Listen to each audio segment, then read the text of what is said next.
From a snow-laden suburb of Detroit, we are coming to you live for a matchup between two top teams in the MCHC East. Tonight, the Chippewas, riding high off their big wins last weekend, look to collect their first regular season win against the Blue Devils since October of 2019. Good afternoon, everybody, and welcome inside the broadcast booth here at Farmington Hills Ice Arena in Farmington Hills. My name is Reagan Cleaves, and alongside Devin Sarah, we'll have all the action of this evening's contest between the number 24 Central Michigan Chippewas and the number 7 Lawrence Tech Blue Devils. Well, Devin, Central Michigan began the semester with a bang, to say the least, defeating not only the number 14 team in the nation, Nebraska, but also the number 2 team, Missouri State.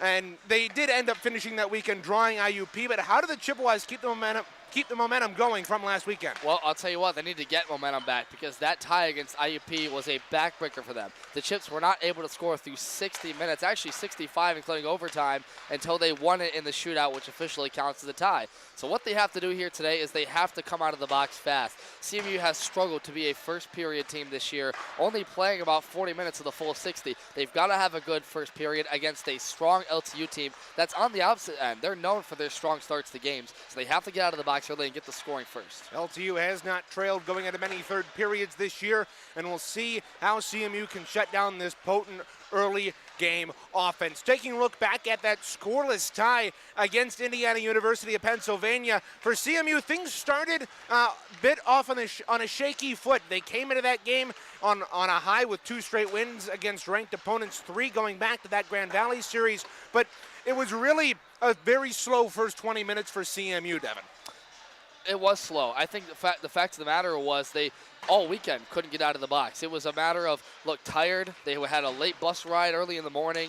They would kind of be lackluster, especially on their top line, which is Porzanic, Bottles, and Flynn, who we'll talk about later in the pregame for our keys. But, yeah, just not in sync at all. It seemed like a lot of the out-of-rhythm stuff was they had to get out of the system early, and then they could get going later in the game. So it's something they got to correct. It's something we've preached for years with this Central Michigan squad, and head coach Brendan Martin doesn't like it. It's got to change. Indeed, but Central Michigan recovered from their slow start in the final 40 minutes of play. They outshot IUP by 20, 43-23, and Elijah Jones, although he didn't face as many shots as John Holman in net for IUP, he stood tall, stopping some penalty shots and coming up with some key saves in the shootout. Elijah Jones proved he can be a 1-2 tandem with Lauren Jones. It doesn't matter who the Chippewas have in net, they can give their team confidence. And that's such a great thing because last year we talked about Thomas Rolfe being the main guy. 6'4", big body in front, pretty much can't shoot above his shoulders. These two, they can be good in and out any night, and I think Elijah knows that he's kind of solidified himself as the primary backup, but you can slot him or Lauren Jones in and out of the lineup and be just fine with either of them. Jones really kept them in the game and prevented IUP from getting that upset point. Indeed, looking at the shootout, Elijah Jones stopped both of IUP shooters, while Nathan Bottles and Owen Campbell capitalized on their opportunities, sending Central Michigan home at least a little bit happier than they would have been if the game had ended in a tie or a shootout loss. Taking a look at the MCHC East standings, Saginaw Valley State sits as they have all season at the top, 7-1, 14 points. Lawrence Tech right on their heels, though, can pass them here tonight with a win. They sit 6-1, 0-1. They are at 13 points on the campaign, and Central Michigan stands right behind them at 4-2, 8 points. Michigan behind them with 5. Oakland at number 5 with 4, and Michigan Flint rounding out the top 6 with a number 1 with 1 point. And Adrian has not had a in-conference point this season. They are 0-4 coming into this weekend, but they have a chance to change that here tonight against Adrian at 8:15, and Michigan takes on Michigan Flint at 6. CMU, that's a game they need to watch here tonight, Devin. They can remain in third this weekend with a win or a tie in both their games against Lawrence Tech. A win or a tie in each of those gets them and keeps them in third place, but Michigan can come, and if CMU doesn't do that, they can leapfrog them in the standings well, this no weekend. matter what happens this weekend, Reagan, the fact is CMU still has to play Michigan. So no matter if they win this game or not, look, you got to take care of business against Lawrence Tech. But then when you go and play Michigan in 2 weeks for a home-and-home, it's got to be the same result. It's got to be a win against a very strong Michigan Wolverine team who took down the number 3 team in the nation. They were at the time Notre Dame, 9-0 and then 4-2. So that team's riding all the momentum right now. It seems like the Chips are probably that 4 seed, 5 seed predictable looking on the outside in at Lawrence Tech, Saginaw, and Michigan, the top 3. But you're right, an important game for sure in the standings. Important 3 weeks coming up for Central Michigan. We'll get to that all later. Let's turn our focus onto the ice down below us here tonight. Central Michigan comes in with a 12-5, 2-1 record, 27 points on the season. They are 4-2, third in the MCHC East. They are 6-0-1-1 in their last 8. They have been absolutely on a tear recently here for the Maroon and Gold, including that trip down to Oxford, Ohio. They are 3-0-1-1 under interim head coach, and they've got 3 straight wins against ranked opponents, Devin. Not only that, this Lawrence Tech team took down a stout Michigan team, and they went competitive back and forth with Saginaw Valley State. This is a Lawrence Tech team that has the identity we've always known: speed, quickness, toughness, a lot like this CMU team.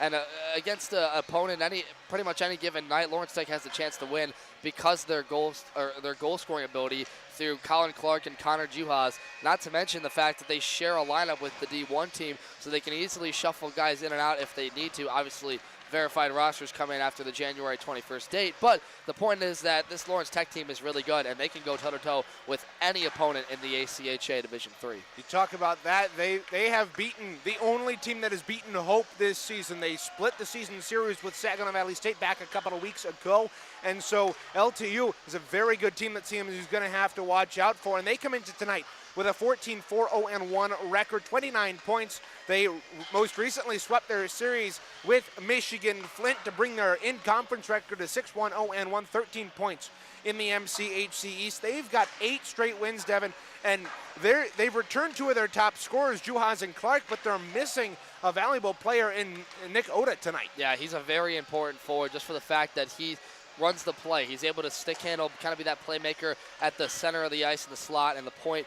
And his absence is due to that fighting disqualification he received against University of Michigan Flint. They'll also be out without another player. So Oda's the main one out of the lineup, but without his presence, they're going to have to kind of substitute lines, maybe stick out some different forward groups out there, try and mix things up. Depends on how the Chippewas play. Fact of the matter is they got to get out of the gate fast.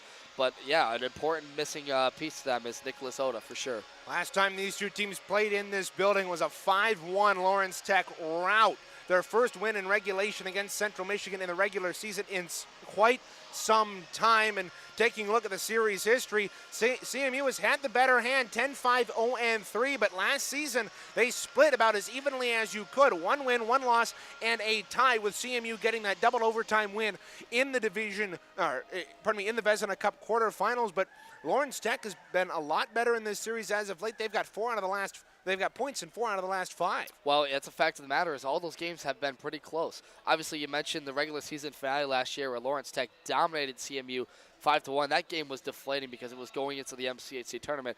CMU to rebound, eventually beat this Lawrence Tech team in the quarterfinal. But, yeah, nonetheless, this has always been a close back-and-forth rivalry. As I mentioned, 2 very similar teams, not just in their play-wise, the fast, dynamic, physical, but the coaching and the relationships. Head coach Ken Gaffney's been with this program for over a decade, and Brendan Martin's just starting out, but he's been around this program for just about as long, it seems like, right? So a lot of these players and teams, they know each other well. They absolutely don't like each other. You can put this up there with the best of the best in terms of rivalries in the MCHC. One thing is going to be for sure, we are going to see a very, very physical game today, if last year was any indication. Indeed. Taking a look at the lineups for CMU, Ben Rychuk, a notable absence. He will be out for the remainder of this weekend. He will make his return next weekend into the CMU lineup. But Oda and Stuckel out, both for disqualifications, Devin, from that Michigan Flint series. Yeah, and that's important too because Stuckel doesn't play a lot of games. He's only been about 5 this year, but he's a good presence defense-wise for them. And like I said, going to have to substitute some of those core lines to keep themselves up. And we talked about the absence of it, right? But this Lawrence Tech team is full of their lineup. They do have their top scorers, Connor Juhas, Colin Clark notably, but it's going to come down to a team game. Whichever team can utilize the most out of their lines, get the most out of their second, third, and fourth lines is going to be the victor here. Indeed. Taking a look now at our players to watch. Devin, for CMU, we've got Andrew Siraki and Keelan Baker. Why'd you pick them? Siraki is a much very important player to the CMU offense. He's the kind of guy that works hard in the dirty areas to get the puck free, in the corners, at the end boards. We saw him score a goal against Nebraska and result in a goal because he works so hard. He's able to chip pucks out of the zone. He's smart. He makes the good read always.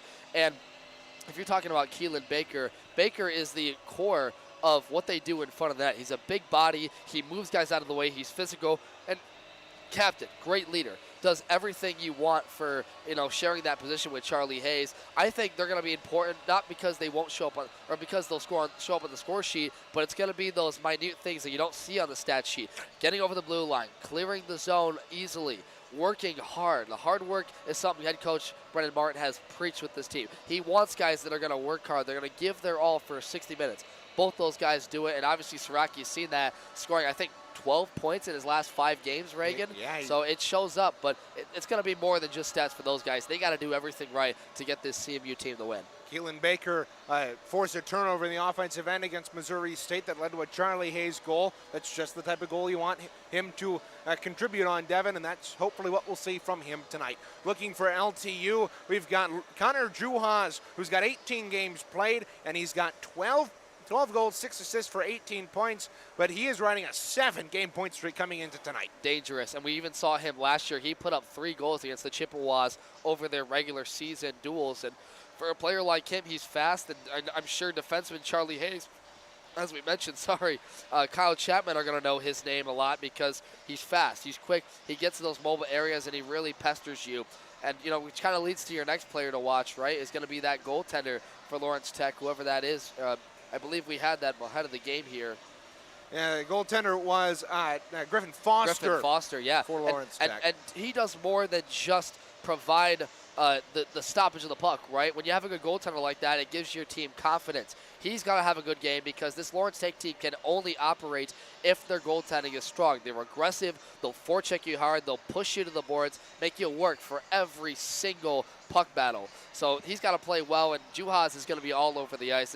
It's honestly exciting to watch objectively, but for CMU, they've got them both circled on their players for sure. Indeed. Now we take a look at our keys to the game, Devin. CMU, this is a tough matchup for them. What do they have to do to win? First of all, they got to get out of the start first.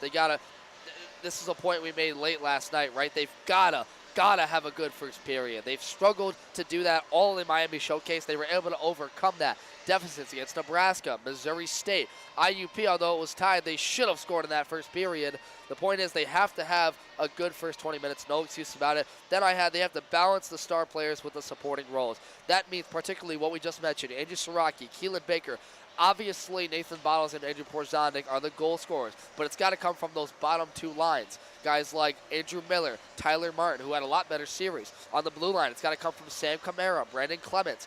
All of these players that give the supporting cast the strength they need to let the stars shine, they got to succeed. And then finally, they have to ride the wave.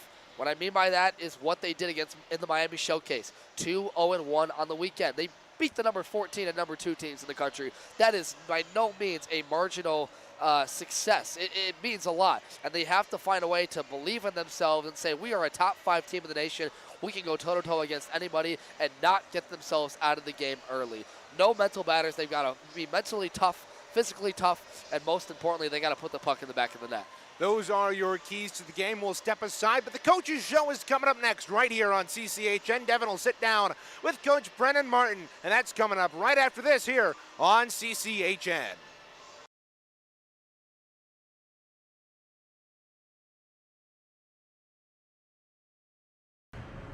Devin Serra for CCHN here at the Farmington Hills Ice Arena ahead of the Chippewas and Lawrence Tech Blue Devils game.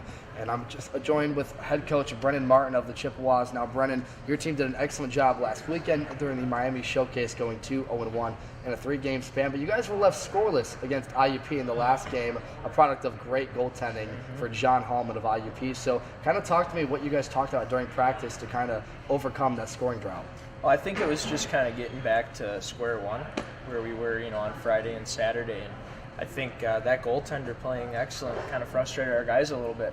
I think scoring 4 goals and then 8 goals against the number 2 team in the country, they got pretty confident, right? They think that they're going to go out there and score goals all the time. And it's just, sometimes you're going to run into a good goalie. You know, I told him you got to keep going. You know, if stuff isn't working your way, you can't get down. You just got to keep going. And so that was kind of what I was pushing with them this week was, you know, it's done with, it's over with. You know, we have a great team that we're playing today in Lawrence Tech. I mean, I think that they haven't lost yet this year at home.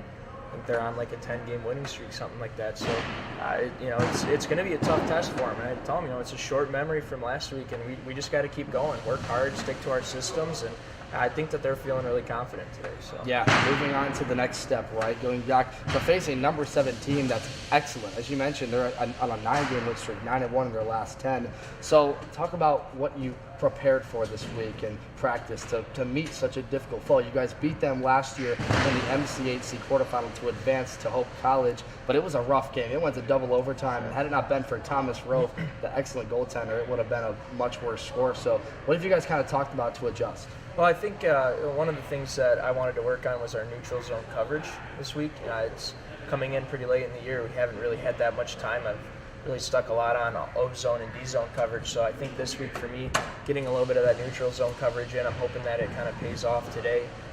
Assistant coach Koth and myself, we watched some film on these guys this week and kind of got a game plan under our belts, and we think it's going to work. So we're hoping. Yeah, and their leading scorer from last year, Colin Clark, was excellent. Him and Connor Juhas have combined once again to lead the scoring for Lawrence Tech. What do you plan to do to stop such a potent scoring threat? I think it's just playing defensive hockey first. You know, I like to tell them to pressure a lot. I like to play aggressive. You know, one of the things I think that this team has that they haven't had in the past is their speed.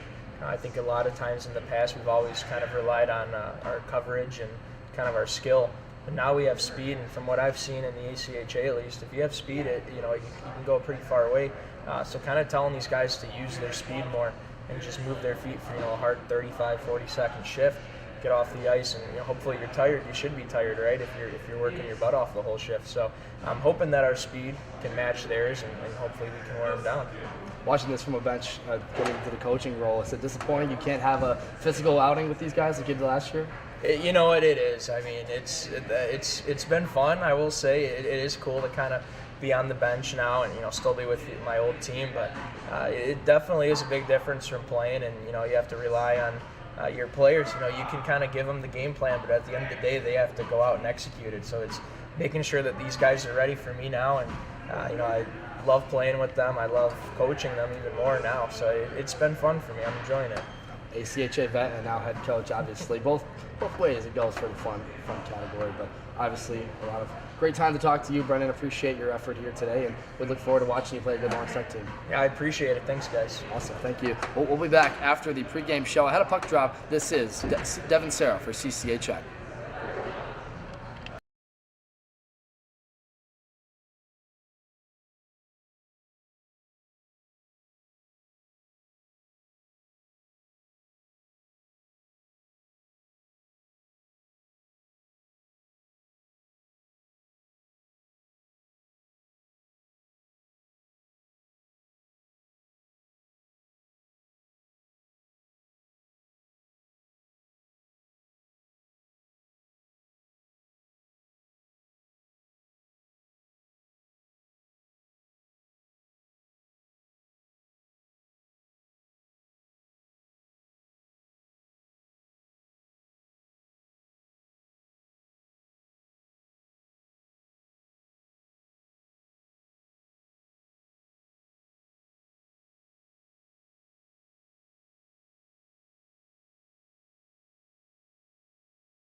Starting at minors, presented by MCHCIceHockey.com for the Lawrence Tech Blue Devils. Griffin Foster, 8 games played, 6 wins, 1 loss, a 2.31 goals against average, and a .879 save percentage. For your Central Michigan Chippewas, they turn again to Lauren Jones, 13 games this year, 8 wins, 4 losses, 1 overtime loss, a 3.78 goals against average, and a .894 save percentage. Thank you, Devin. Taking a look at the starting lineups for Central Michigan. They go with Owen Campbell, Keelan Baker, and Austin Ritter up front.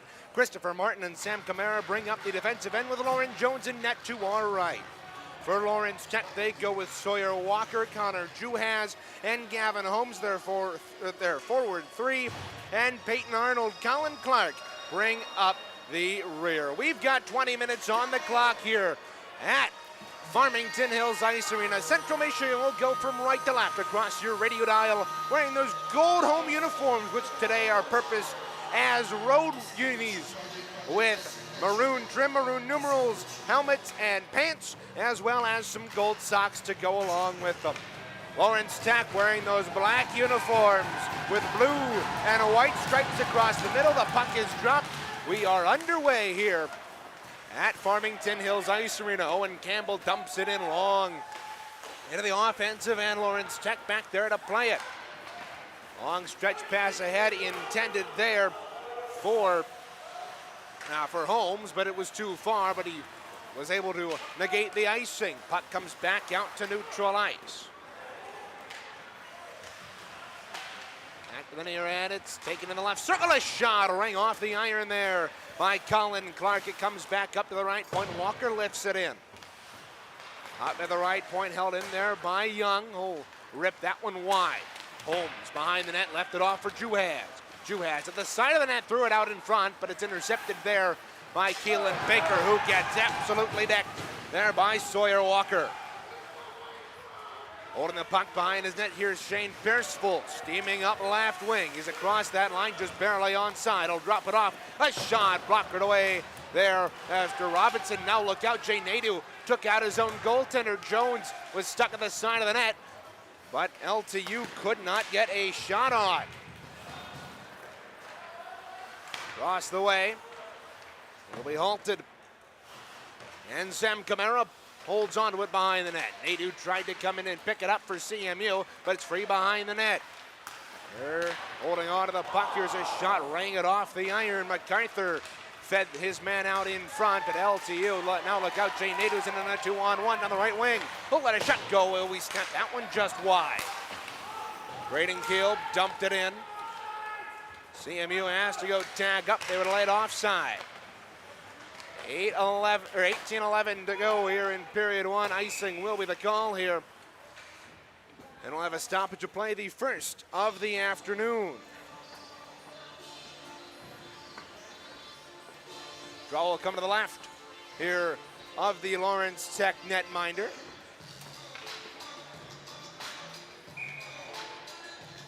Andrew Siraki to dig in there for Central Michigan. LTU was infringing on the circle on the left side, so we'll have a little bit of delay, and the puck is finally dropped. Here's MacArthur to pick up the puck here for Lawrence Tech.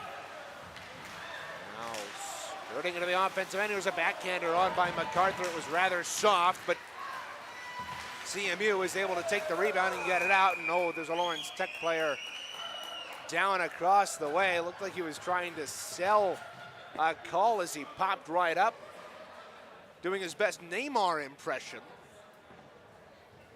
But he seems to be okay as he makes his way to the bench.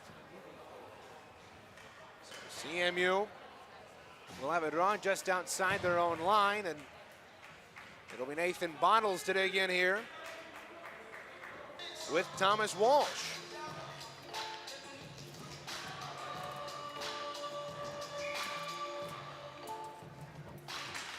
Bottles wins the draw cleanly at center. CMU wearing those gold home uniforms on the road here tonight after Lawrence Tech went with the dark black uniforms. This one sent down the ice. It was deemed to have been playable there by Lawrence Tech, so it negates the icing. Nathan Bottles down in the left wing corner. Bumped up there Hayden Flynn throwing his weight around. Now Porzondik from a sharp angle down the left circle. That didn't go. Now Lawrence Tech. That will go the length of the ice. Icing is going to be waved off. Brandon Clements takes it and skies it down the length of the ice, and this one will be icing with 17:03 to go. Well, you know what? A pretty solid start to this game for CMU, honestly. They get the 2-on-1 going. They get a good opening start right out of the gate, and then a shot there short side trying to jam home Porzondik. But look, this top group, it's important because this group has amounted for about 3/4, half of the goals they scored in the Miami Showcase, and they've even got Austin Ritter right now off to that. Looks like Brendan Martin electing to kind of shift up these top group a little bit, get some new looks going. Draw to the left of Lauren Jones, won by Juhas, and a quick shot there by MacArthur, or by Holmes, whistled wide. Another shot from the left point, goes wide, and Clark will spin one and fire it. It's kicked away by Jones, and it will come out to neutral ice. Here's Foster lofting one down to the CMU blue line. Baker batted it out of the air, and Sam Camara will start the breakout here for CMU. Up the right wing to Baker. He chops it into the zone. Clark's after it for Lawrence Tech. Sent around to the near side. Owen Campbell chops it, but his opposite number Walker picks it up. Here's Walker. Through center ice and down the right wing. Trying to wrap it around and he tried to feed it out in front to Juhas. It skipped by him. And Walker's second centering attempt from the far boards will meander its way back out and in the Lawrence Tech end. Man, Lawrence Tech trying to kind of dump this puck on a lot of stretch chances. Another icing right there. Seems like they're trying to get a kind of a give and go for a man. Get someone quickly over the blue line. Try and get a one-touch pass to the slot for a shot attempt, but it just hasn't worked out for them. And, you know, Tech kind of likes to experiment aggressively with the puck early in games. They want to say, hey, how much can we really give and take with our opponent? And obviously CMU, one of the better teams defensively, not going to just give them an easy look to the center of the net. And so Lawrence Tech looks like they got to find a way to get their system going here. CMU applying some pressure on the offensive end. Chris Martin was bumped to the boards, and LTU is able to get it out and send it all the way down the ice. Icing's going to be waved off. Sam Camara back there for the maroon and gold. Andrew Miller out here with Jay Nate and Isaac Gibbs getting a look on this second line. Miller scored his first collegiate goal back against Missouri State. Look out here, Zaya with a shot. That was kicked away. Good confidence save there by Jones, and that one was deflected right in front, and now they score! Out in front, it looked like Shane Pierceful got it home on the tip. Lauren Jones couldn't find the rebound, and 4:34 into the opening frame. Lawrence Tech strikes first. It's 1-0.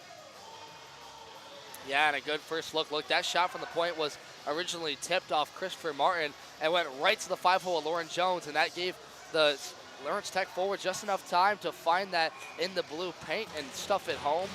And so that's just an uncanny mistake there from Christopher Martin. And I wouldn't even call it a mistake, just an unlucky bounce that goes right to the 5-hole of Jones and ends up in the back of the net. It's 1-0 Lawrence Tech.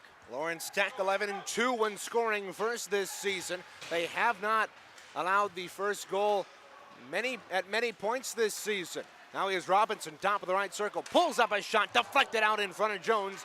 There by Radu. Now another shot. That'll come out in front, blocked away by Jones, and now they score! My goodness, 2 quick strikes here by Lawrence Tech in a matter of 30 seconds. And it's Radu leading his team through the line. Luke Radu, his 7th of the campaign. It's 2-0. Golly, look at this entry, Reagan. It seems like they get another quick look to the net, and boy, if we can get a replay on this one.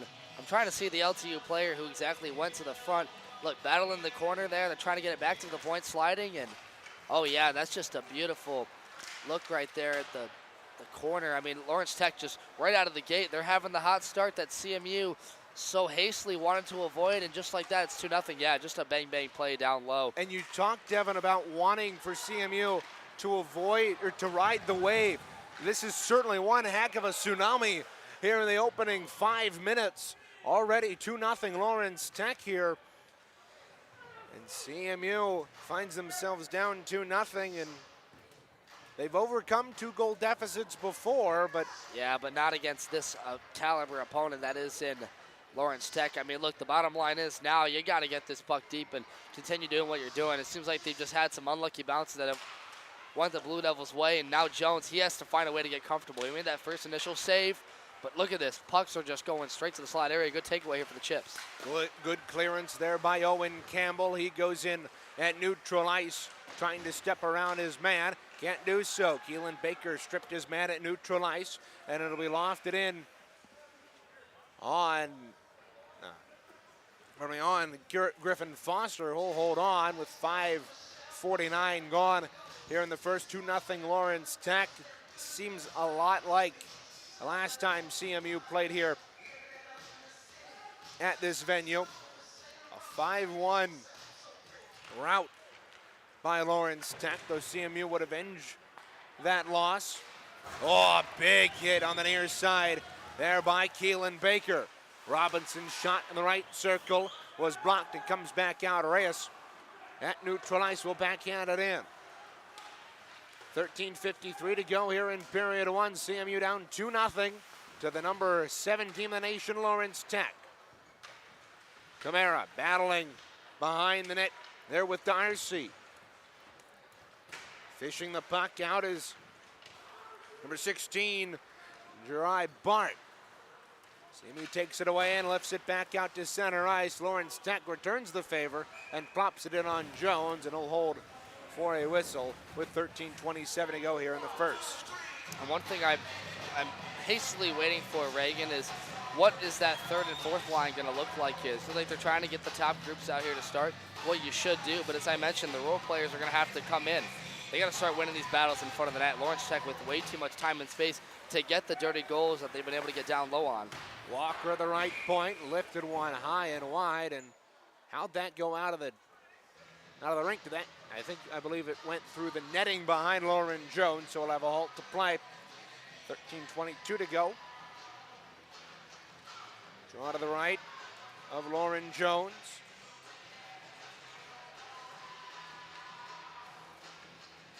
Jay Nadeau to contend with Pierceville, who got the scoring going at 4:34. Those two goals by Lawrence Tech only 32 seconds apart. Worked behind the net here by Pierceville. Up to the right point. It will get by Walker, and he'll have to retreat back to neutral ice. Gibbs overskated that puck, and Bart will play along the near side as you get to hear the fruits of our on-glass microphone here tonight. Puck bouncing around in the Central Michigan on it. A pass ahead for Isaac Gibbs from Kyle Chapman. Will go too far for him, but it will be waved off. Good play there by Kyle Chapman to rid his man of the puck, and Gavin Holmes. Now up the left wing, here's Isaac Gibbs with a shot, and it'll be gloved down there by Foster, and now Connor Morgan getting into it after the whistle. And you already see the frustration starting to boil a bit, just back and forth. Like I mentioned, a rivalry game. These two teams absolutely do not like each other. And for a freshman, that's kind of, depending on how you look at it, good or bad to see, getting already in it with the other team. Connor Morgan's shot off the draw goes wide. Chasing after it there is Blaine Young. And he wins the battle with Tyler Martin, but Brendan Clements at neutral ice gave it away. Dropped it off to Haas. Haas, Radu with a shot. That was skittered wide. Now Lauren Jones will hop on that one as it came from a sharp angle. 12:14 to go here in period one. Reagan Cleaves, Devin Sarah on the call for you here from Farmington Hills Ice Arena. CMU unable to get things going in the first 7 minutes of this game. It's been all Lawrence Tech in the zone to our right here, which is where the puck is right now.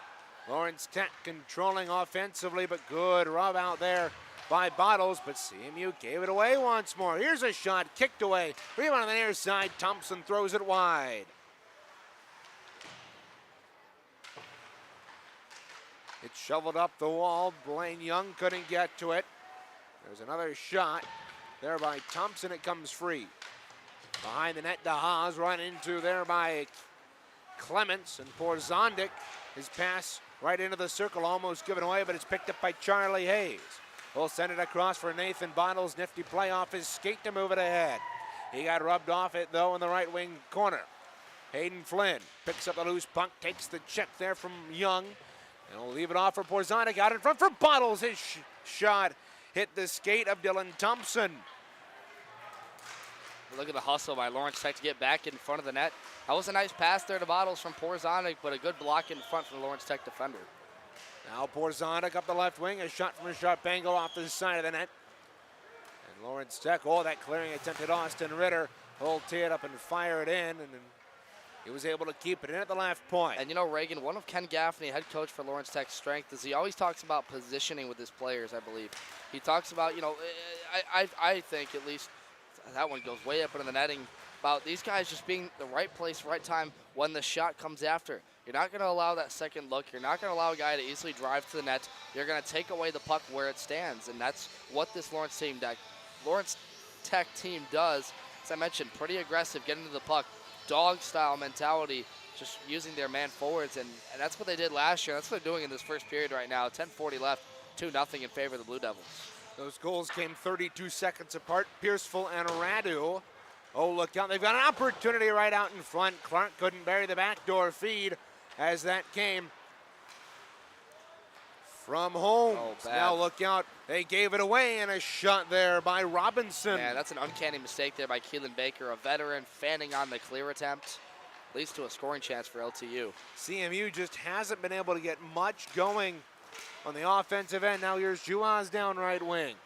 Couldn't be rubbed off by Ritter. He goes for the wraparound, holds up in the left circle. A shot blockered away there by Jones. CMU collapsing so much on defense, Reagan. You can see it. They can't keep up with the speed of Juhas. Robinson throws it down low. Clark has it behind the net. He throws it out in front. Right on the back door was Holmes, but it hopped right over his stick. Now Baker trying to feed Campbell ahead, and Ritter's pass hit Campbell in the back. So LTU gains possession. Now here's Bart up the right wing, trying to sweep around. Hold up in the corner. Up top, stepping into the slap shot there. It was partially blocked, and here comes Kyle Chapman in on a 3-on-2. Steps around his man on the right wing, sends it to the near side, gives a shot, and a good blocker save there by Foster. Loose puck in the left circle, it's sent down low. Rubbed out of the play, there was Arnold.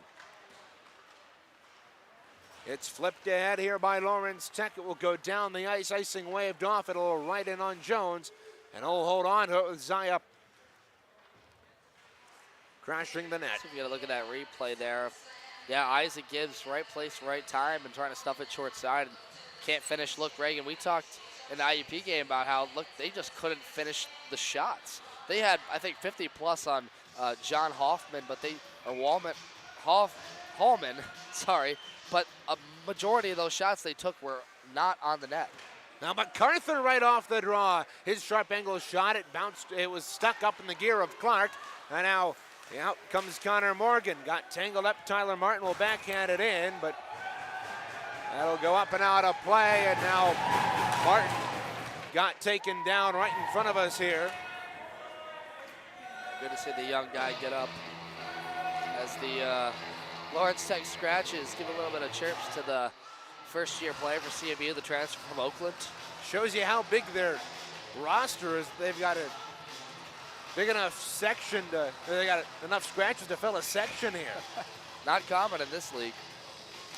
No, not common at all. Face off just outside the zone. Big hit. Martin going after the Haas. Martin took exception to that hit he took at the end of the last play. 8:39 to go here in the first. Up to the left point, Hazel teed up and fire a shot and a blocker, and it's blocked away. Oh, but that was, he paid the price there. That was, and he is laboring here. Holy moly! Can we see this rocket again? That was a. It looked like it went off his right knee. Let's look at this one. Goes up top to Hayes, and then boom, right on the left shin. Tyler Martin. Yikes. Going after Robinson here after the play. Martin not happy that he took that hit after the play. And he'll be all right skating off the ice now, but boy, that's called sacrificing the body. And I'll tell you what, Ken Gaffney, head coach for Lawrence Tech, loves that. And it's kind of what they pride themselves on, tough physical mindset this Lawrence Tech team does, and find themselves 2-0 here after some momentum goals, Reagan. And I think the bounce is just going Lawrence Tech's way right now, but CMU kind of has been outskating them with the puck. Indeed, Sam Camara, his bounce pass off the boards, comes right back to him at the red line, and he'll just chop it right back in. 8:08 to go here in period 1.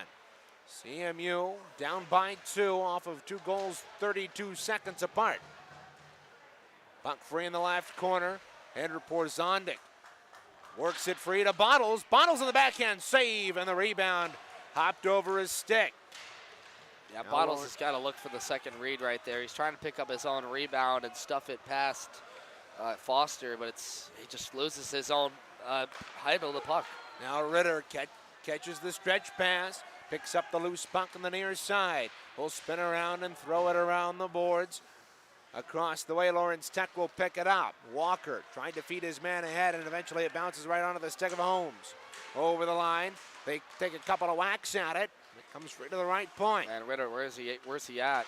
Holmes across to Juhas. His two shot times was he's kind of laid the denied. body right there and lost the battle. He's just got to get going here, get his feet moving. Juhas sends it to the near side. Braden Keel picks it up.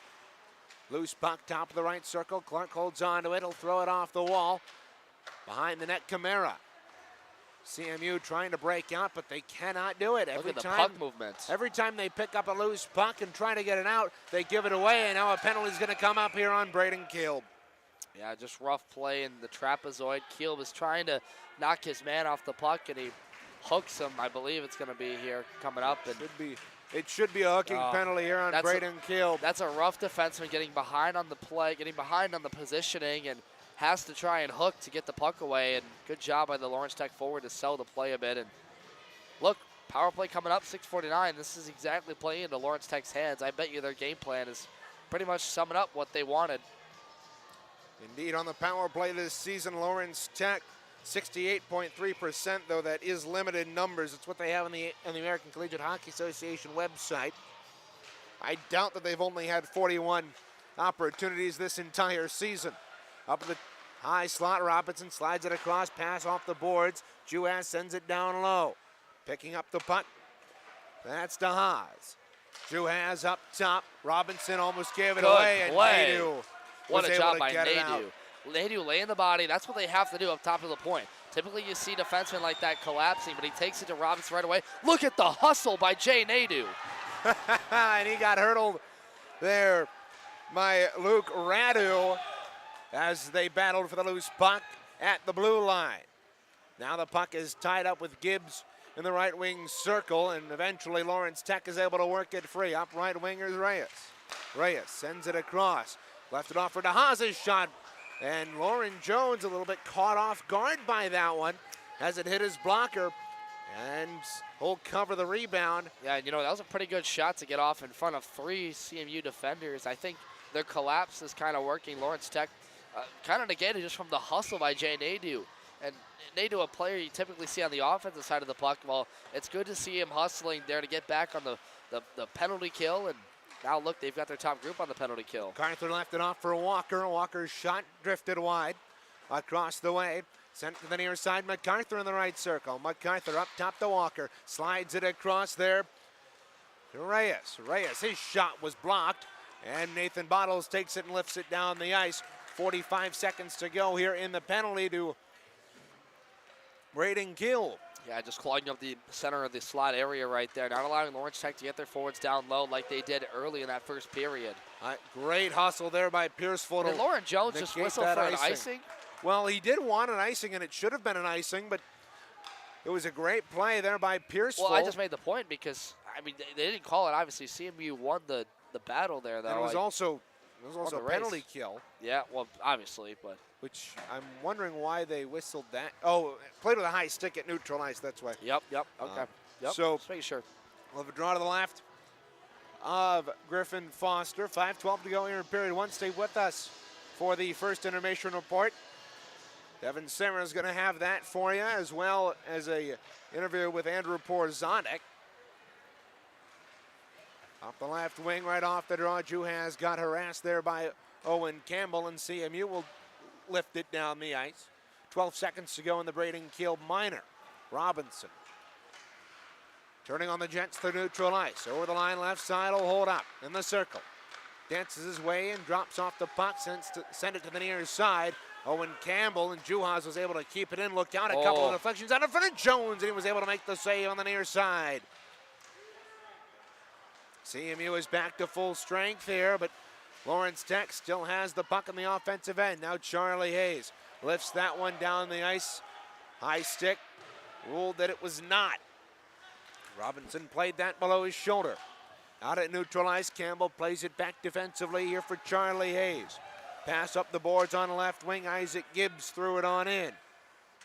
CMU just got to get the puck deep right here and not dump it in like they have been. Obviously, Lawrence Tech hounding them in their own zone. As Lauren Jones going to whistle for a face-off, but and when this is the case, you got to get the puck deep into the zone, trying to get those Lawrence Tech forwards racing with you and make a bang-bang play. Right now, it's just not going CMU's way. Another rough first period start that we so evidently told you in the first, pregame show about. They can't get to a bad start against this good of a team. Juhas won a battle in the corner, and he goes behind the net. His pass was intercepted, though. That's just barely offside, and the puck is going to come out.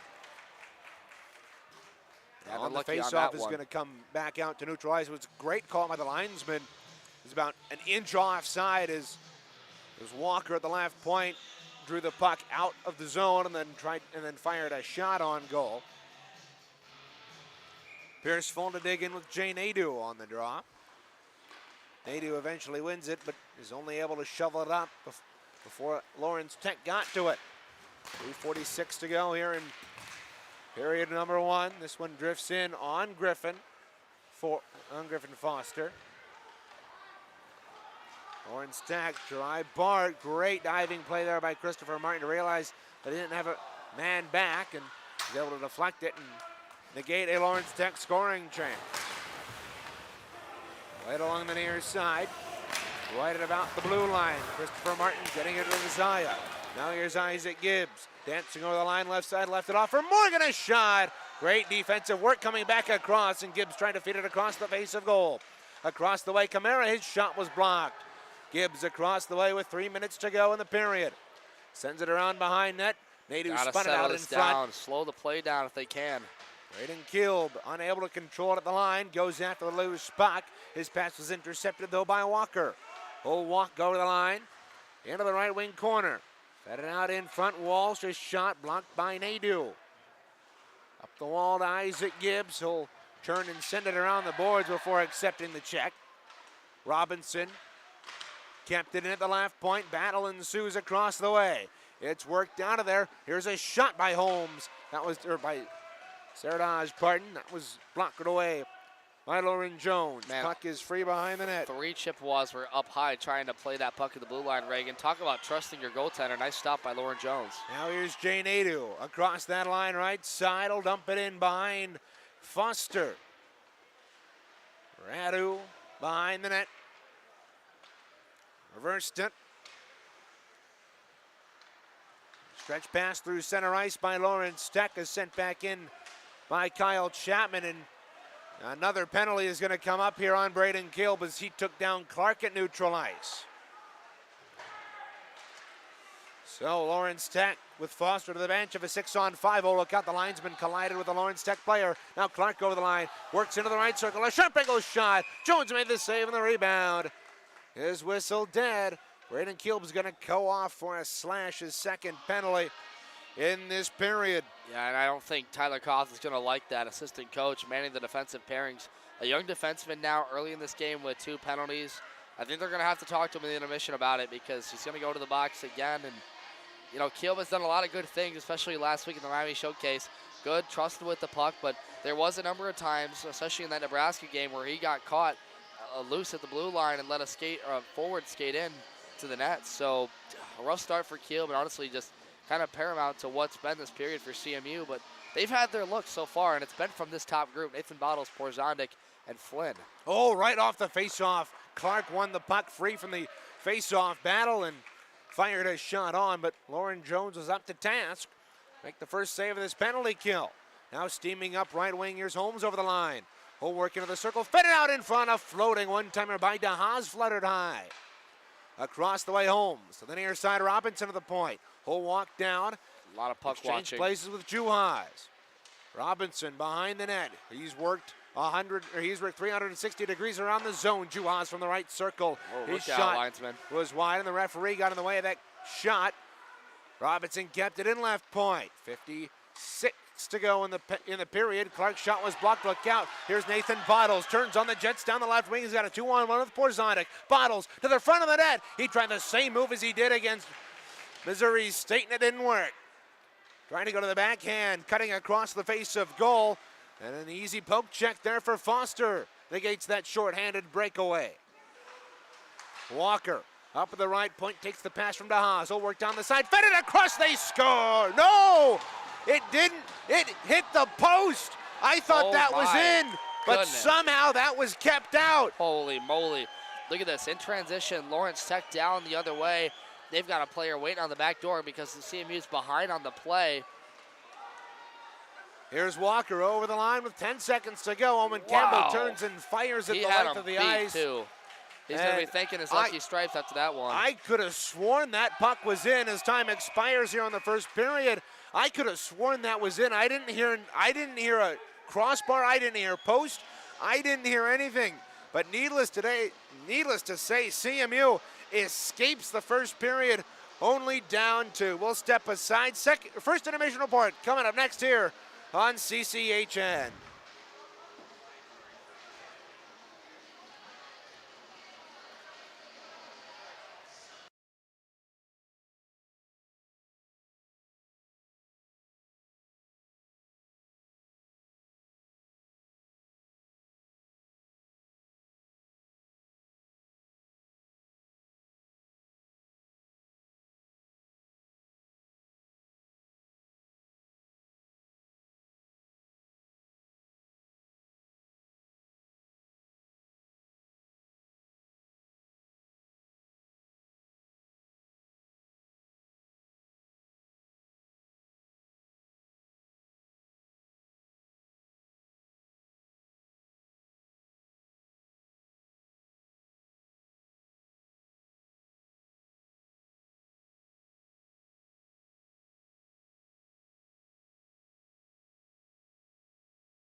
Devin Sarah for CCHN, joined with forward Andrew Porzonic. Porzo, you've been on a tear this year, scoring-wise. What's it been like to have 3 5-point games now, 3 hat-tricks this year?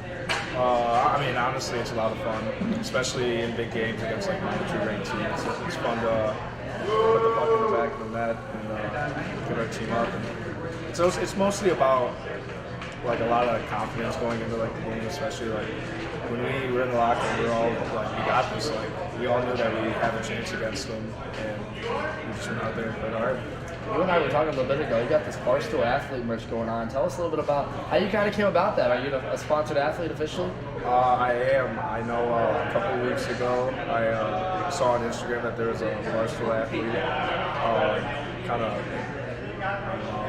promotion, I guess, and I signed up and filled out a whole application for it and sent me a couple things. Yeah.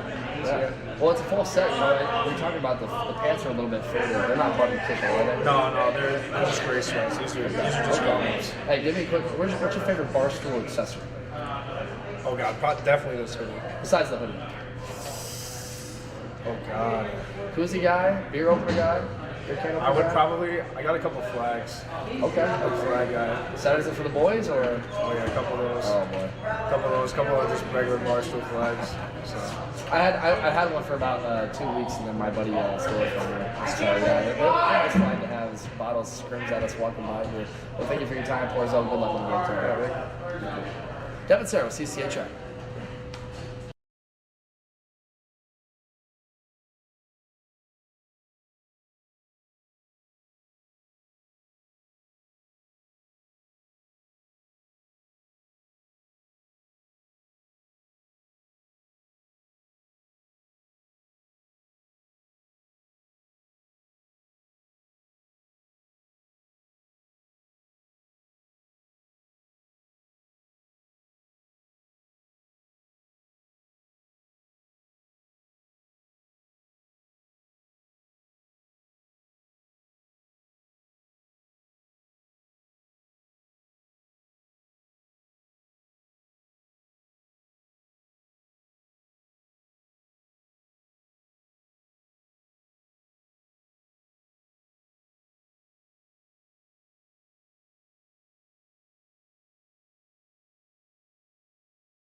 Welcome back to Farmington Hills Ice Arena here in Farmington Hills, Michigan. Devin Sarah for the first intermission report presented by CMHIceHockey.com. All Lawrence Tech after 20 minutes. Another slow start for CMU results in the puck in the back of the net, and Lawrence Tech scored 2 goals in less than 30 seconds of each other. First coming from Shane Percyful for his 10th of the year, the junior. 10 goals now in this year, 12 points with 2 assists to go with it, and then just 30 seconds later, it was Luke Radu scoring his 7th of the year.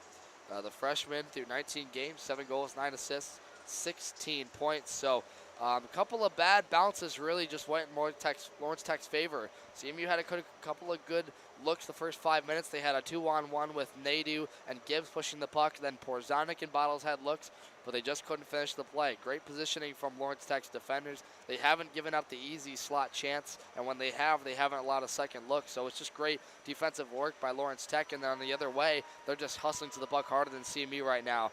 Failing to take the body on a couple of shots. The chips in their own zone get caught. Lauren Jones has to come up with a couple of big saves, and he did that for the most part in that period. Very strong play from, once again, the junior goaltender who's solidified himself as the number 1 default for head coach Brendan Martin, rightfully so, keeping them right now only at a 2-0 lead. So if you're looking for an ultimatum of this period, it's just been Lawrence Tech outworking the Chips and getting the lucky bounces. Nothing to panic about, I would say, on Chips' side. They just need to come out in the second period like they did against Missouri State and take the physicality, take the puck, take everything to Lawrence Tech. because right now the Blue Devils have all the momentum and their system's working. So Ken Gaffney, head coach for them, should be happy. And for Brendan Martin, he's going to have to give them another rounding in the locker room. We'll see if whatever he says works when we come back here from Farmington Hills Ice Arena. Lawrence Tech right now up 2-0 over the number 24 Chips.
And we're back for period number 2. Reagan Cleaves, Devin Serra inside the broadcast booth here at Farmington Hills Ice Arena in the Farmington Hills. 20 minutes in the books. It's 2-0 Lawrence Tech. They got 2 goals in 32 seconds from Pierceville and Radu. And for CMU, they're on the PK for another 22. It probably should have been a 3rd goal for Lawrence Tech at the tail end of that second period, but for the second time in as many games, Lawrence Tech against CMU has a goal waved off.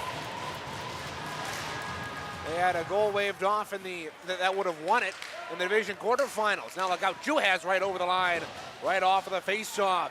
Sent one in on goal. 10 seconds in, and we're already back into the CMU end.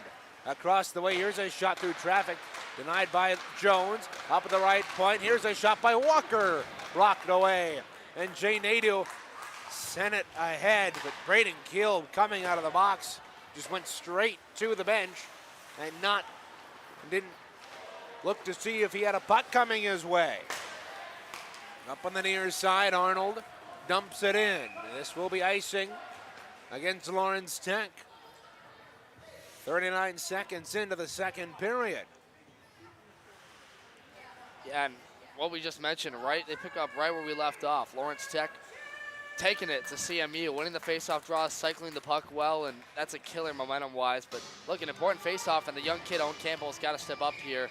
He's a very skilled player, very good puck mover, playmaker, but he's got to get his team involved here. It's maybe the 3rd or 4th faceoff in the offensive end for CMU. They have not had many toward Griffin Foster.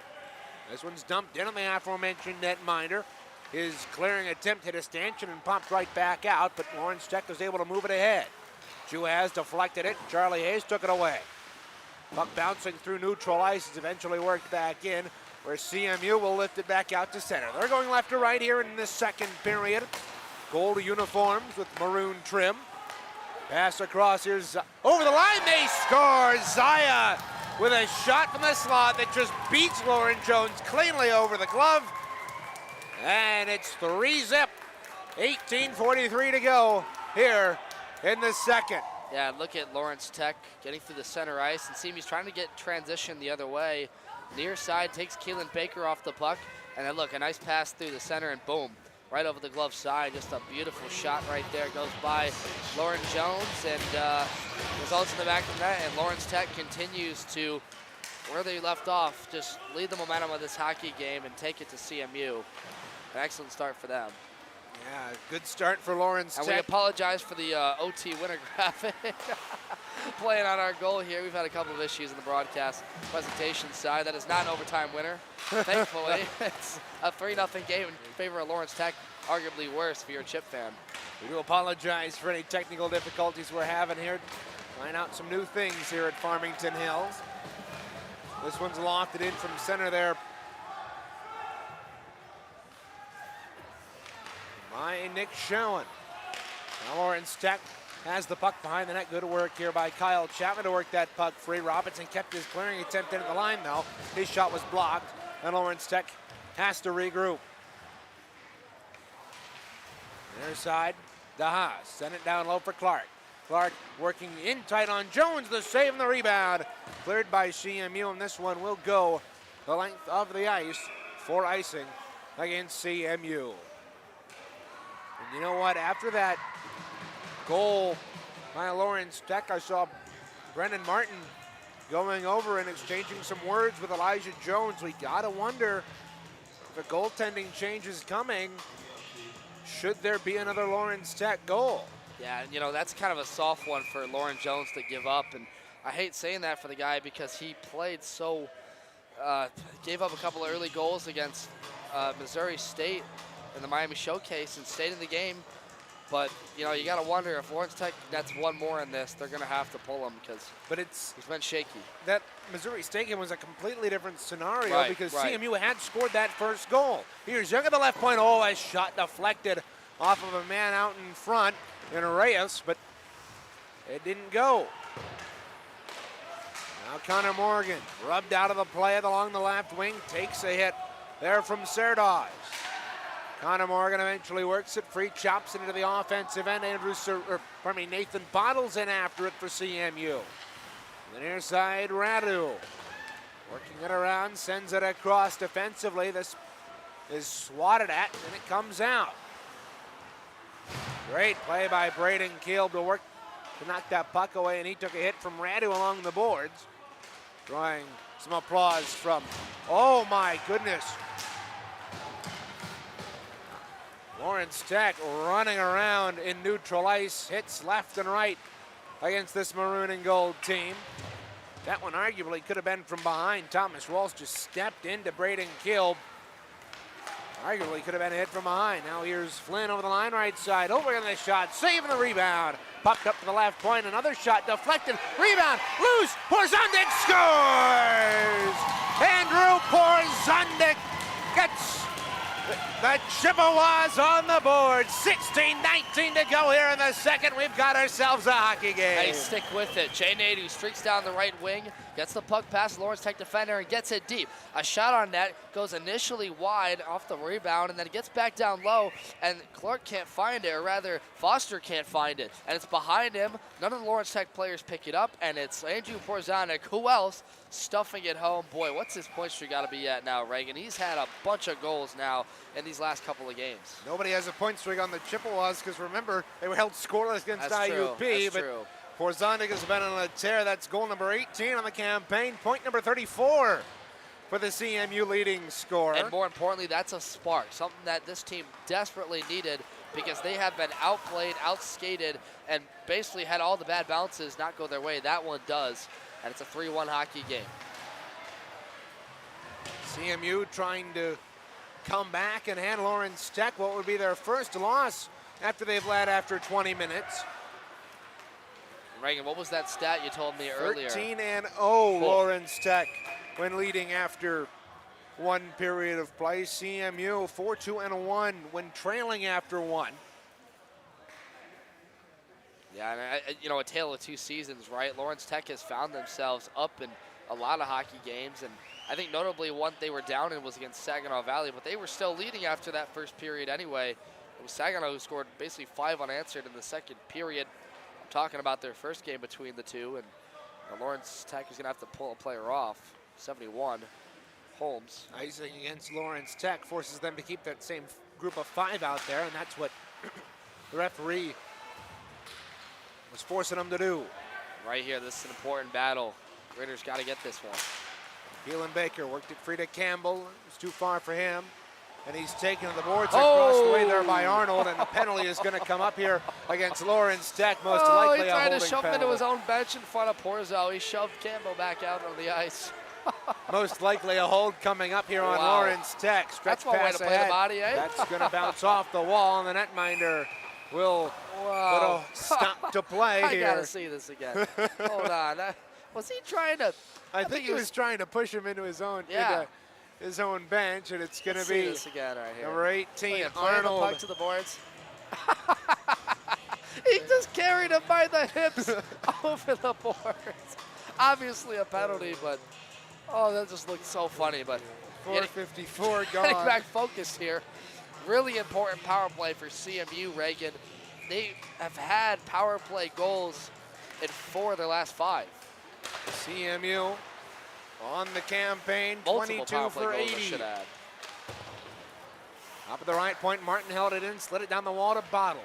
Bottles puts on the brakes along the half wall, ran into his own man in Nadeau, but gets the puck back. He works it up to the right point. Martin across to Hayes, top of the left circle. Who'll step in with a shot? He ripped it high. Here's Bottles. Putting on the brakes on the near side. We'll feed it up to Martin. He had the only goal in the 5-1 loss a season ago here. Nadeau, fan on a shot from in tight. Threw it around behind. Charlie Hayes after it. Accepted the hit there from Zaya, and Lawrence Tech clears it. Yeah, a smart decision right there. I think he was trying to just get his body up against the glass to kind of predict where that puck was going, and he lost the battle there. And Jay Nadeau fanned on the one-time feed to the slot area, and that just resulted in Lawrence Tech to gain possession the other way. Look out.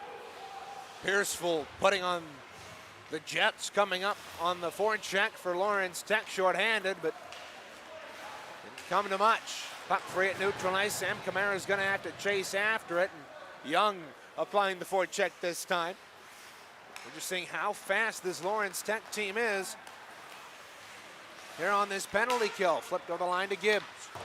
By Morgan. It's sent around to the near side. Up at the right point, Kamara's shot was blocked by Drew. As it comes behind with 28 to go on the man advantage. Up at the right point, Kamara. Across for Morgan, top of the left circle. There is shot blocked there by Young. And it'll be cleared the length of the ice with a quarter of a minute to go on the penalty kill for Lawrence Tech. I just have to applaud the efficiency by Lawrence Tech. Look out. Isaac Gibbs over the line was halted, but he shoved it down low to Campbell.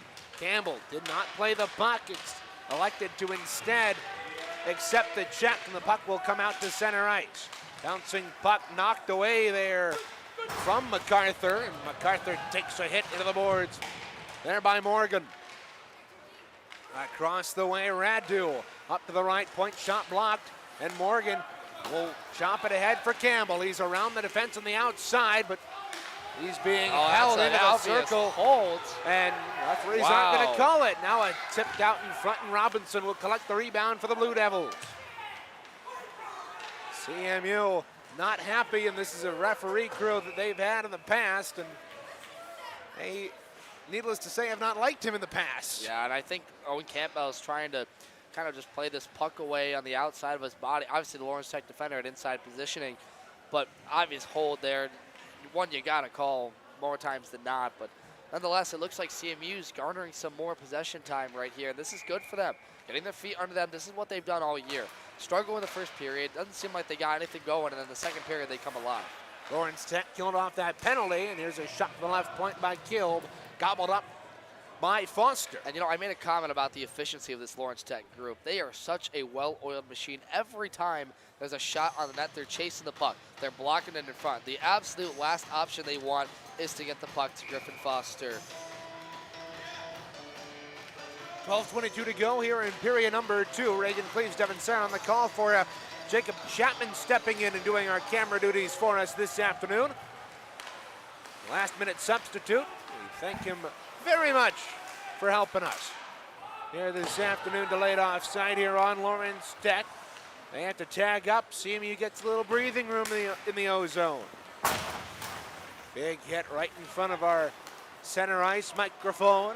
It's sent across the way. Arnold, fresh out of the box, sends it in on his next shift. Kilb slaps it around. Arnold kept it in right. Point down the wall to Juhas. Juhas tried to do a couple of moves around Owen Campbell, but the puck is tied up the right point. Campbell eventually works it free and will move it up the left wing to Baker. Baker's in after it, but he's beaten to it by Walker. Walker behind the net. Owen Campbell couldn't work the puck free of him. And a stretch pass ahead. Here's Holmes over the line. Holmes into the right circle. Back out in front. It fluttered over the net on the deflection. Now a spin around shot there by Clark. Deflects behind the net. Clearing attack. Kept it on the near side. Hayden Flynn rocks Young on the near boards. Baker tried to clear it up. Hayden Flynn stretch pass ahead. He's got Porzonic on the left wing. He worked around his man to the back. Scores! Oh my goodness! Andrew Porzonic putting on a show! It's 3-2, 10:55 to go. We are not worthy. How about the stretch pass from Hayden Flynn? Banging down low with it. The Lawrence Tech defender lays the body. And then guess what? Gets this puck back, finds it all the way to Jay Nadeau. Andrew Porzonic, holy moly, with the speed. Dinks the defender, gets inside, backhand roofs it. That is talent, pure skill. That's fun hockey. Andrew Porzonic has been on the tear lately, and that was a magnificent goal. Sports Center top 10. Somebody send that into the hockey house. I think that's our job, Devin. Oh, is it? Oh, more work to do on the bus ride home. Either that or we give it to Joe. Oh, this one's sent down the length of the ice, and just like that, it's a one-goal game here at Farmington Hills. Now Lawrence Tech trying to change that with Bart over the line. His shot was gobbled up by Lauren Jones, but 10:27 to go here in the second. Well, how many goals is that on the year for him now? That is goal number 19 on the campaign. You know, it's a wonder this guy is not top 10 in scoring the ACHA. The way that he's just taken the ability of the puck to be that guy on this CMU team that can score at will like that. I mean, if the ACHA isn't on notice by now, they should be. I mean, Porzonic, in my opinion, and subjective of course, one of the best in ACHA Division 3, and he showed it right there with that finishing ability. And Porzonic's kept it up throughout the year. He had 7 points through the first 4 games. And since then, he's kept it up. He's now at 19 goals, 16 assists, and 33. And it'll add up to 35 points. And, you know, all I can think about is when I talked to him in that intermission report about how he was a Barstool athlete. I said, you know, did they send you full gear for that? Did they give you some pension for that? And he's like, oh, no, I just signed up for it, and they gave it to me right away. I don't think anyone's more deserving of that title if you'll give it one than Porzonic. Here's showing a shot that hit his own man out in front. So an unlucky bounce for Lawrence Tech, but they've still got the disc of rubber.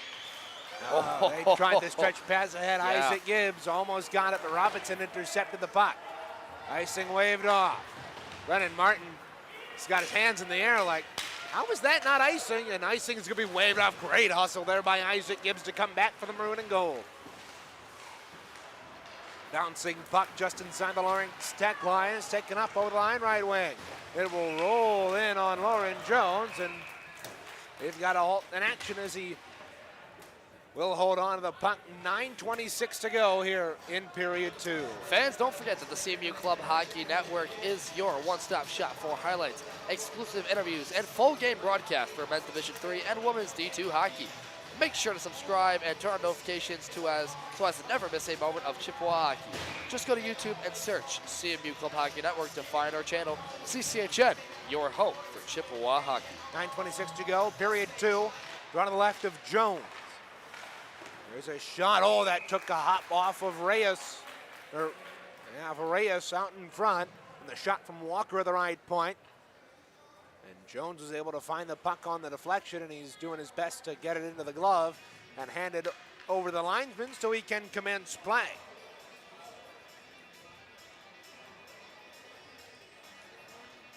Nathan Bottles to dig in there for CMU. Can't win the draw, but Connor Morgan's manhandled to the ground. Walker will hold it back at neutral ice. His pass intercepted by Andrew Siraki. Tries to step around a check, but it was to Arnold that lost his stick, getting the worst of it. Rimmed around to the near side. Reyes bounced it out in front. Braden Kielb to pick it up for CMU. Ahead to Tyler Martin, who gets absolutely decked into the boards. That's going to be a boarding penalty for sure. And Martin's not happy about it. I wouldn't be either. Just hits him up high. Martin's kind of a shorter guy going up against the bigger figure. That's just a dangerous hit. And Sarah there by Sarah's, and that might be a 5-minute major. Yeah, it looks possibly like it. I mean, Martin got hit up high. Let's see if we can see the replay right here. Sarah's just went straight for him, and Martin. Oh, not even playing the puck. Yeah, just completely face-washed. Puck was well gone. It's only a 2-minute penalty? Wow. My goodness. That's surprising. Lawrence Tech lucky, but CMU will take the power play nonetheless. 11:06 into the second period.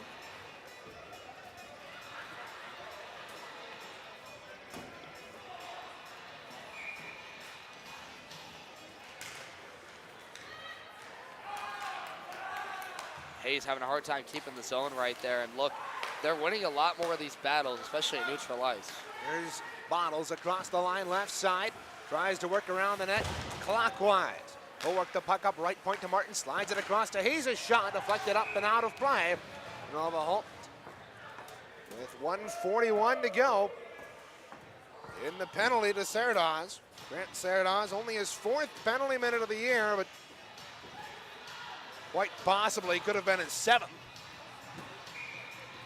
8:34 to go here in period 2. Reagan Cleaves, Devin Sarah inside the broadcast booth with Jacob Chapman working the camera for us. Last minute volunteer. We're happy to have you along, Jacob.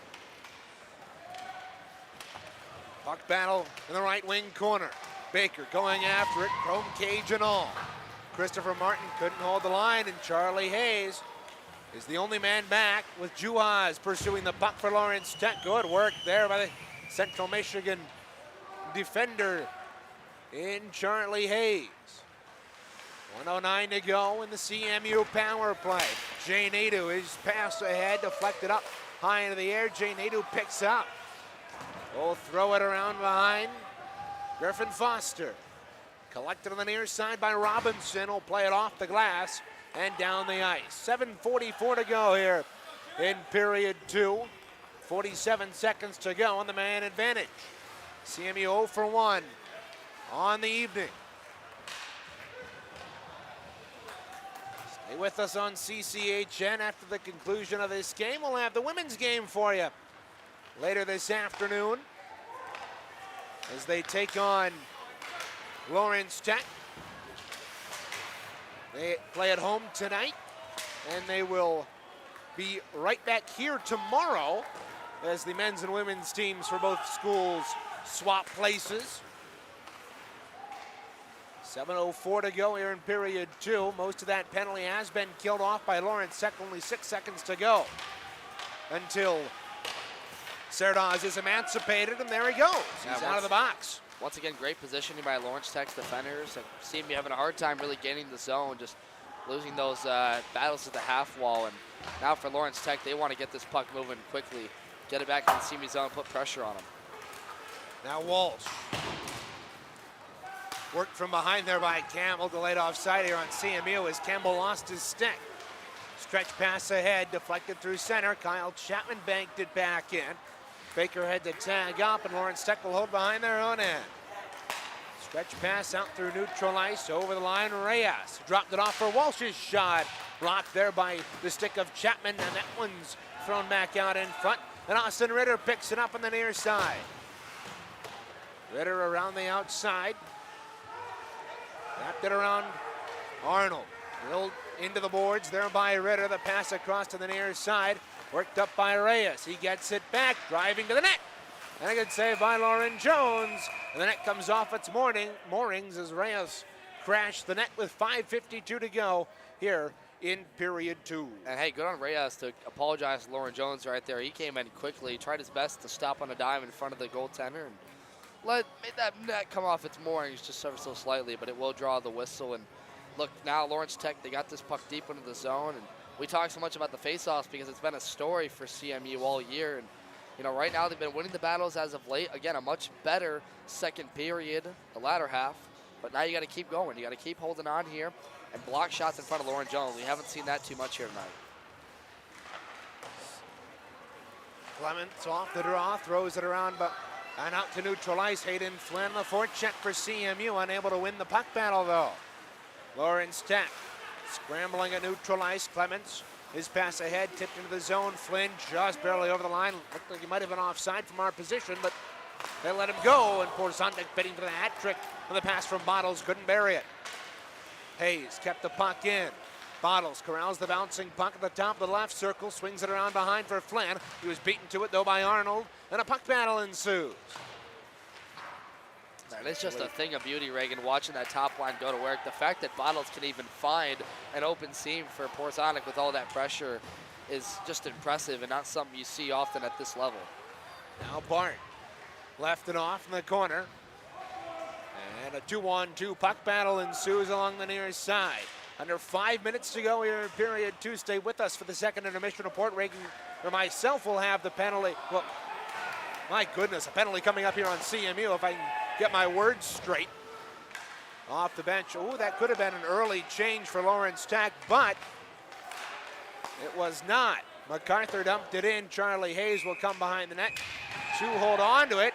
And now Lawrence Tech, they're going to have somebody sent off as well, so that's going to negate the penalty on CMU. Number 15 over there working Benjamin DeHaas. And look, we know with the rivalry, the tension, and that's obviously an uncanny play as they were going to have a power play and then results in that 4-on-4 now. But, I mean, look, if you're Lawrence Tech, you're saying to yourself, hey, we've got this puck deep. We're able to manage and pass the puck well. It's just CMU doing a lot better job hustling, a lot better getting their feet under them, good positioning. As you know, they're kind of taking away Lawrence Tech's style of play right now, which is move the puck quickly, get your defenders in tight, in deep, and then scramble for it. And 4-on-4, some open ice to work with. Boy, let's see what this second line can do.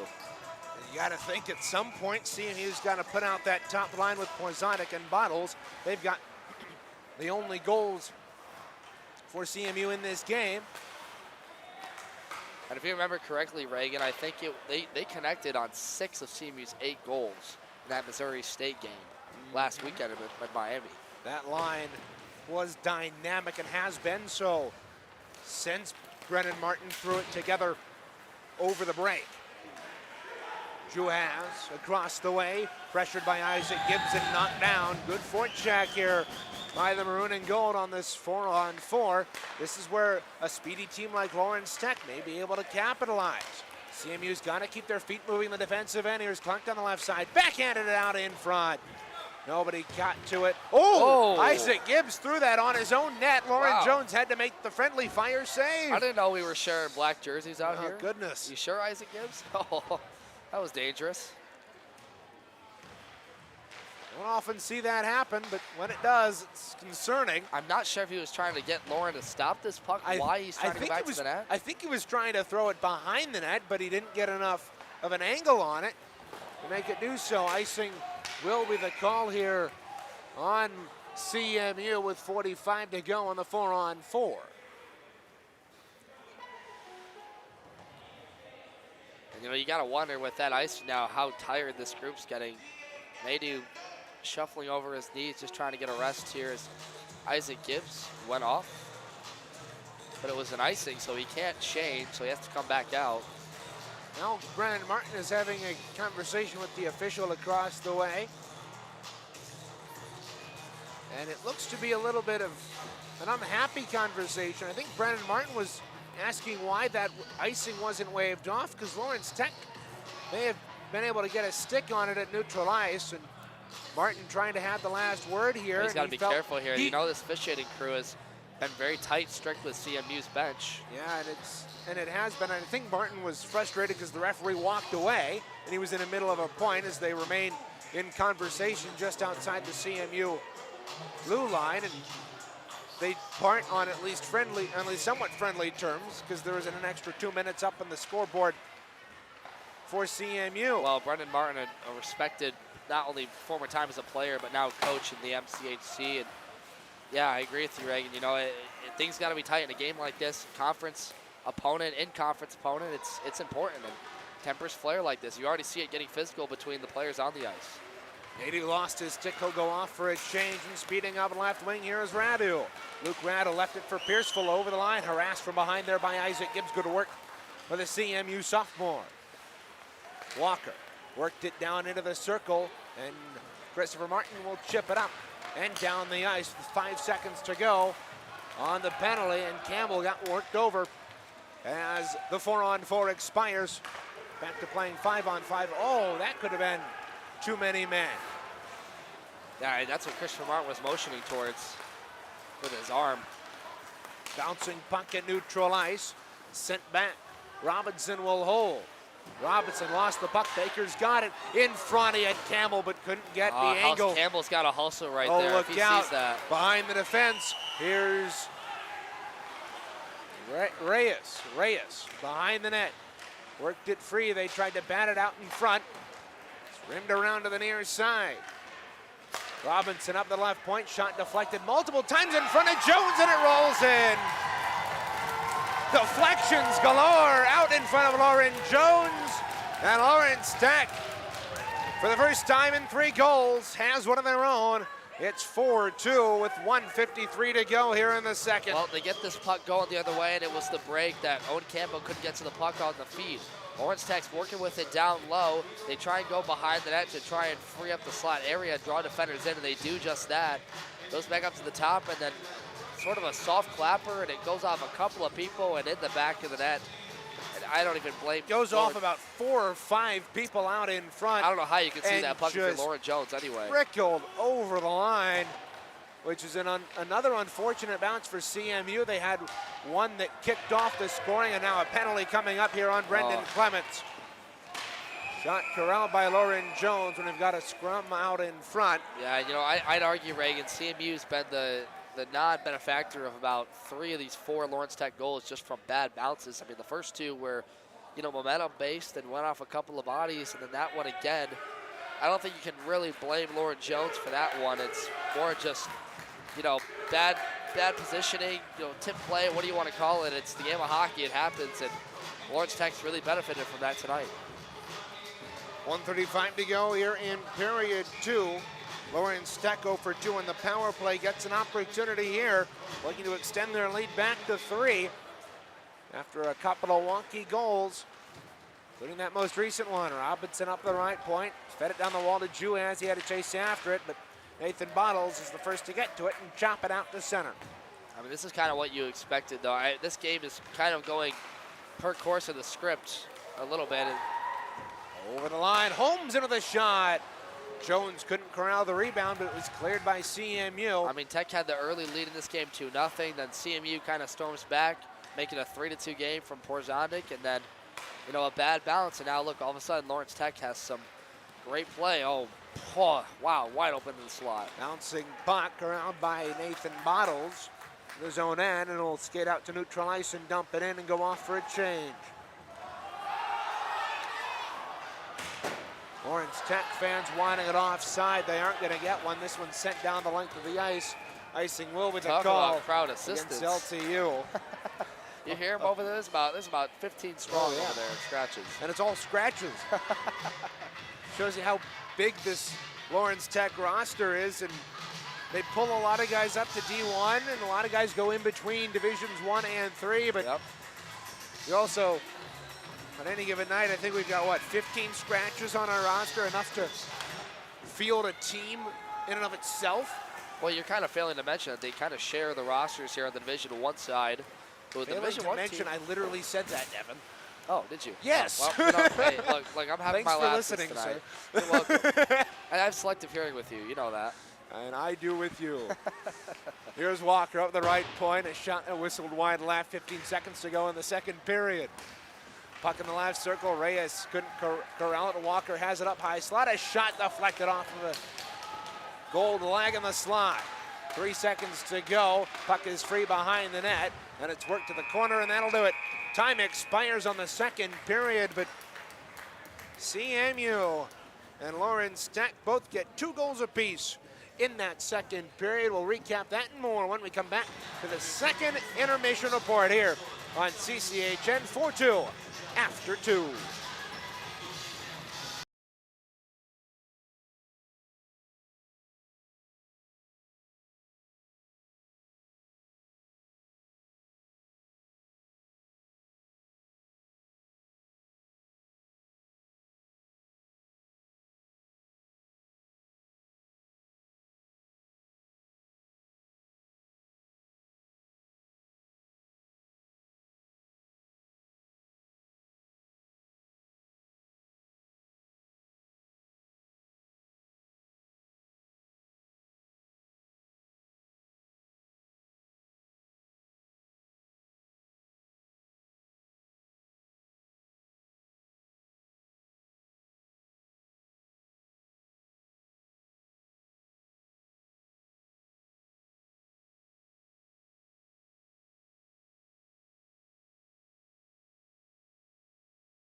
we're back here for intermission number 2. Reagan Cleaves inside the broadcast booth with you here.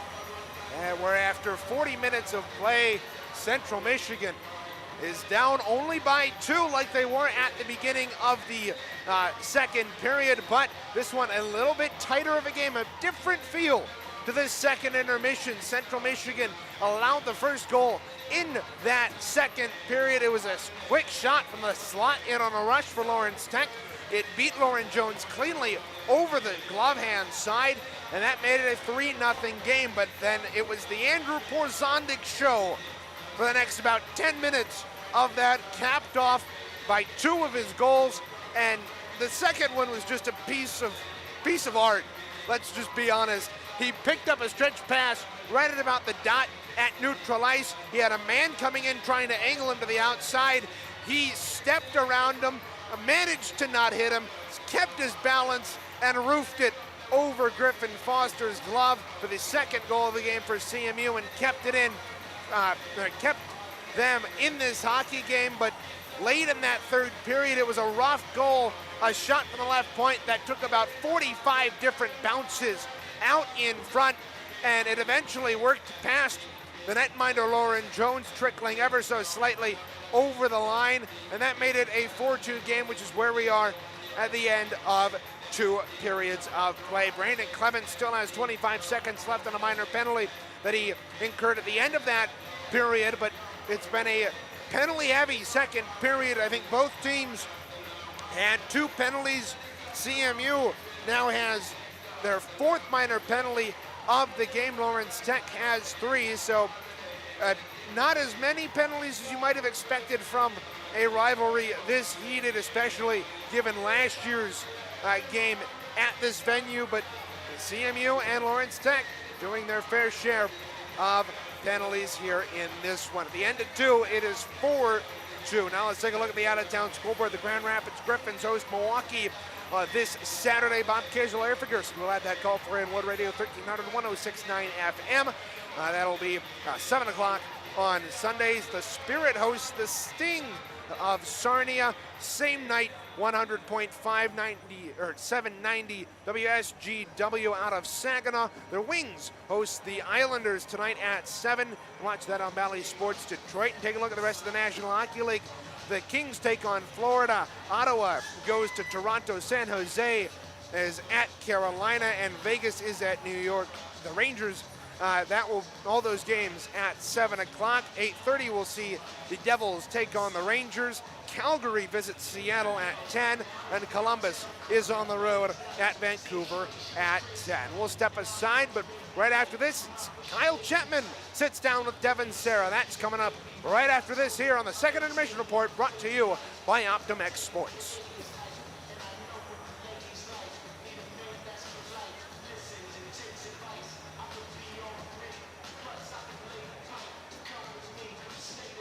Devin Serra for CCHN here with defenseman Kyle Chapman. Kyle, we haven't seen you for a while with the Central Michigan group before the Miami Showcase. Tell us a little bit about what it was like on the break, and what's it like being back with the team? Yeah, it was hard just to be away and watch the boys. I've been wanting to get back on the ice with these guys, and having this previous weekend to just get my legs back underneath me was good. Yeah, definitely. You didn't have a good Miami Showcase, I thought of it. You were kind of complaining to me you didn't have your legs on the way under you, a little bit out of shape, eh? Yeah, a little bit. The pause, the year off, it'll do that. Oh yeah, especially against a physical team you play in Nebraska and Miami, Missouri State, of course. But now you're officially the oldest guy on the team. Justin McComas just couldn't get away from the action for years. Played till he was like 30 years old or whatever. Now you're getting up there in age. So what's it been like to kind of be the eldest statesman of this CMU group? It's different for sure, but I just like to go out there and be that role model, and unfortunately take on that Justin Thomas mantle. But I enjoy being around the boys and just being that leader now. So yeah. Hey, one more thing. Can we expect a Letty grow out for this playoff push? I don't know. Let me tell you, if you're like me, you grow fine hair. It's really hard to get some Letty going. Yeah, I'm kind of getting old there, so I'm kind of getting those bald spots. And already coming through. Yeah, the hairline's receding. Yeah, me too. All right, well, I'll try and give her a go if I can. All right, cool. Well, thank you for your time, Kyle. We'll see you on the ice. Thank you. Devin Serra with CCHN. Third period action next.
And we're back for period number 3. The scores you see on your screen, 4-2 here from Farmington Hills Ice Arena.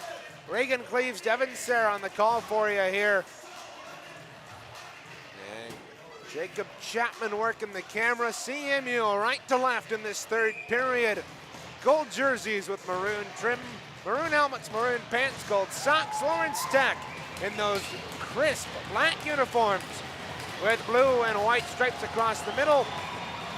Blue helmets and blue pants were underway, and apparently the face-off got caught up in either Nathan Bottles or Clark, and so we redo 4 seconds in. And the puck is dropped, and we're back on the way. Petersmark. Beersful, that is. Streamed right in off the draw to get that puck. Pass ahead, deflects into the Central Michigan end. Christopher Martin decides that he thinks this arena's like Martin and skies it into the rafters.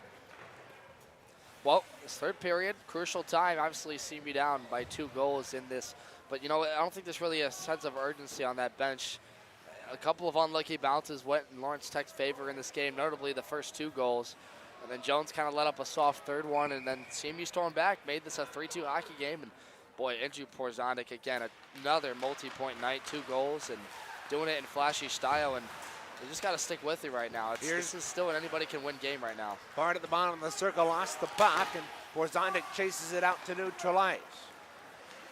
Christopher Martin, bounce pass off the wall to Andrew Porzanic. He slaps at it neutral ice, picked up by Nathan Bottles. He's behind the defense, working in on the netminder. A big save, and a penalty coming up. It's gonna be a penalty shot. Oh, once again.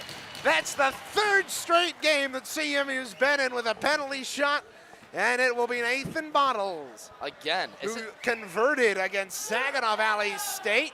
Nathan Bottles will have, I believe, yes he will. He will have the opportunity one-on-one with Griffin Foster. Well, let's see. If you count the penalty or the shootout against IUP, he's been 2 for 2 on the shootout attempts. So, boy, Nathan Bottles, a transfer from Arcadia University, former NCAA Division III player. Key moment right here. Nathan Bottles against Griffin Foster. Bottles has the go-ahead, will pick up the puck. Right down Broadway. Shoulder fake, works in and scores! Nathan Bottles has brought CMU back within 1. Just 47 seconds into the 3rd on a penalty shot. You're expecting the fastball, and he throws the changeup. Nathan Bottles likes to go over the glove side. He skated very slow over the blue line with this one. Wait a sec, got the goaltender turn, and then just snaps this one over the glove side of, or I should say blocker side of Foster. What a beautiful display of talent by the forward Nathan Bottles, who now is 3 for 3, Reagan, on these penalty shot type of goals, and puts his team back within 1. Very important in the first minute of the 3rd period. Indeed. 47 seconds into the 3rd, and we have a bit of a delay as Griffin Foster is taking some laps around in his own end, and the referee is talking with some off-ice crew as there seems to be a rut. Yes, indeed there is a rut in the top of the crease of Griffin Foster, so we'll have a bit of a delay while that happens, but Devin, CMU has now scored 3 of the last 4 goals in this hockey game.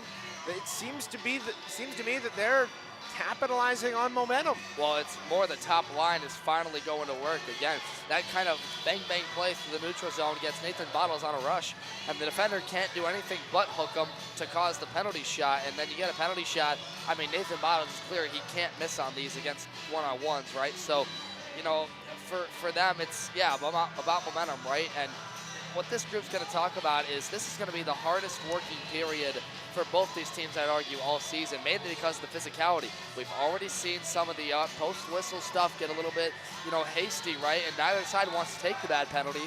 So for both of them, it's going to be how do you manage the physicality, but kind of tone down the aggression and not put yourself in a bad position that can cause a penalty, or worse, a bad breakaway and an attempt at a goal. Here we go. We're back underway. Less than a minute into the third. CMU converting on their second penalty shot of the last 3 games. Icing is going to be waved off as this rolls in on Lauren Jones. And you know he what? gets snowed. Brennan Martin on that side of the bench, always talking about his guys is, hey, we need to get Lawrence Tech out of sync early in this period. We've seen early periods, Lawrence Tech kind of gets going, gets their cycle and the puck going with their top group, and then all of a sudden you've got a couple of looks in the slot, 2, 3, 4 shots that Lauren Jones has to save, and the way the bounces have gone, it's been in Tech's favor. And you know, the way you stop that is just hustling and working harder and every single shift than the Blue Devils. DeHaas and Ritter getting a talking to from the linesman, encroaching on the circle. Puck is dropped to the right of Lauren Jones and badminton out the neutral ice. Keelan Baker throws it back in, look out, a puck just inside the CMU line was batted in there by Owen Campbell. He's hauled down from behind the net, and the referee staring right at it, I'd say doesn't call it. Nope, that was a good poke check there by the defender. He got to Campbell's stick and knocked that puck away, and Campbell just slipped on his own. I like that. Okay. Puck is free behind the net, across the way. Working down there is Nick Schoen. Chippewas able to work the puck free and send it the length of the ice. Great play by Owen Campbell to beat out that icing. Way to work. Campbell trying to spin free of the defense by Lawrence Tech. It's corralled here by Luke Radu. Up right wing. Oh, CMU.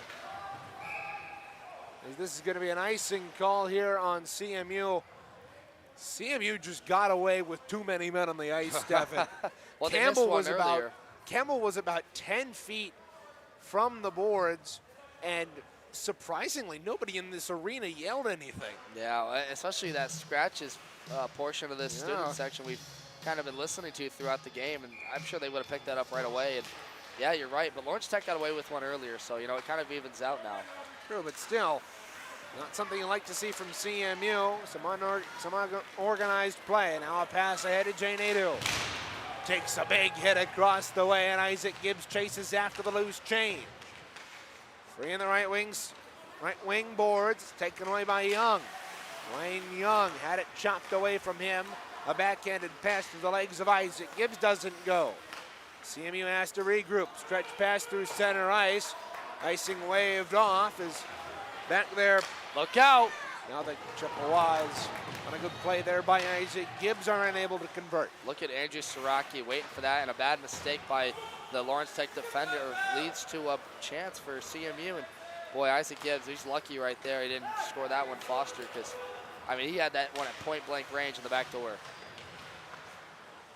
Now the Blue Devils behind the net. Here's Holmes.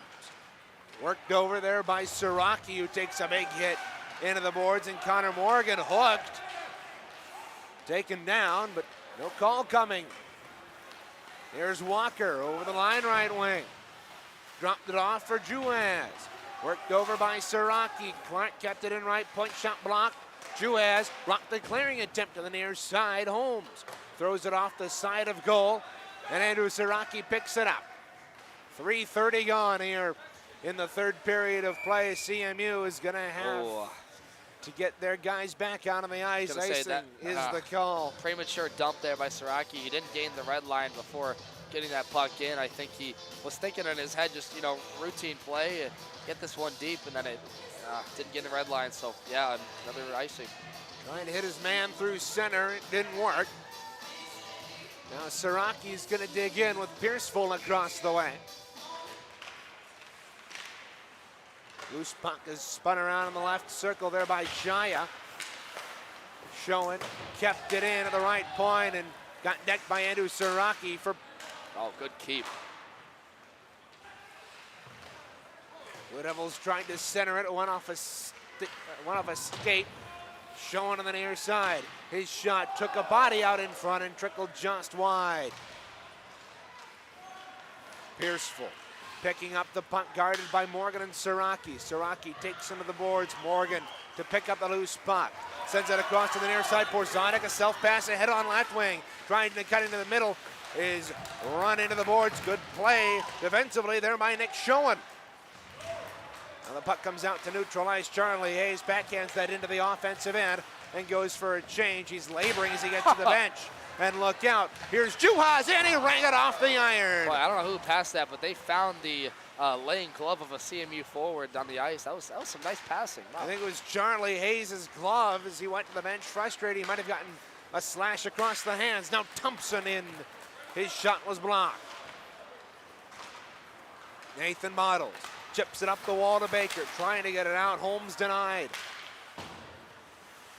Comes back out again. Thompson fires it off the end boards. Clark tags up, and LTU can get back to it. Icing trying to find Baker or Reagan on the stretch pass, and didn't work. We've seen a couple of times stretch passes go the way of CMU, notably Hayden Flynn and Porzonik earlier, but that time the young defenseman tries it and forces the icing. Boy, Keels had kind of a tough night. He took those 2 penalties early in the first period, got himself in the box twice, and right there just trying to make the quick play and at least his other way. And now they got to dig in for this draw, and it's important. Campbell's had a good time tonight. He's probably won about half his battles, I'd say, on a bird's eye view, but he wins that one there. Now they've got to get this one out of the zone quick. Keels took a dangerous hit into the boards.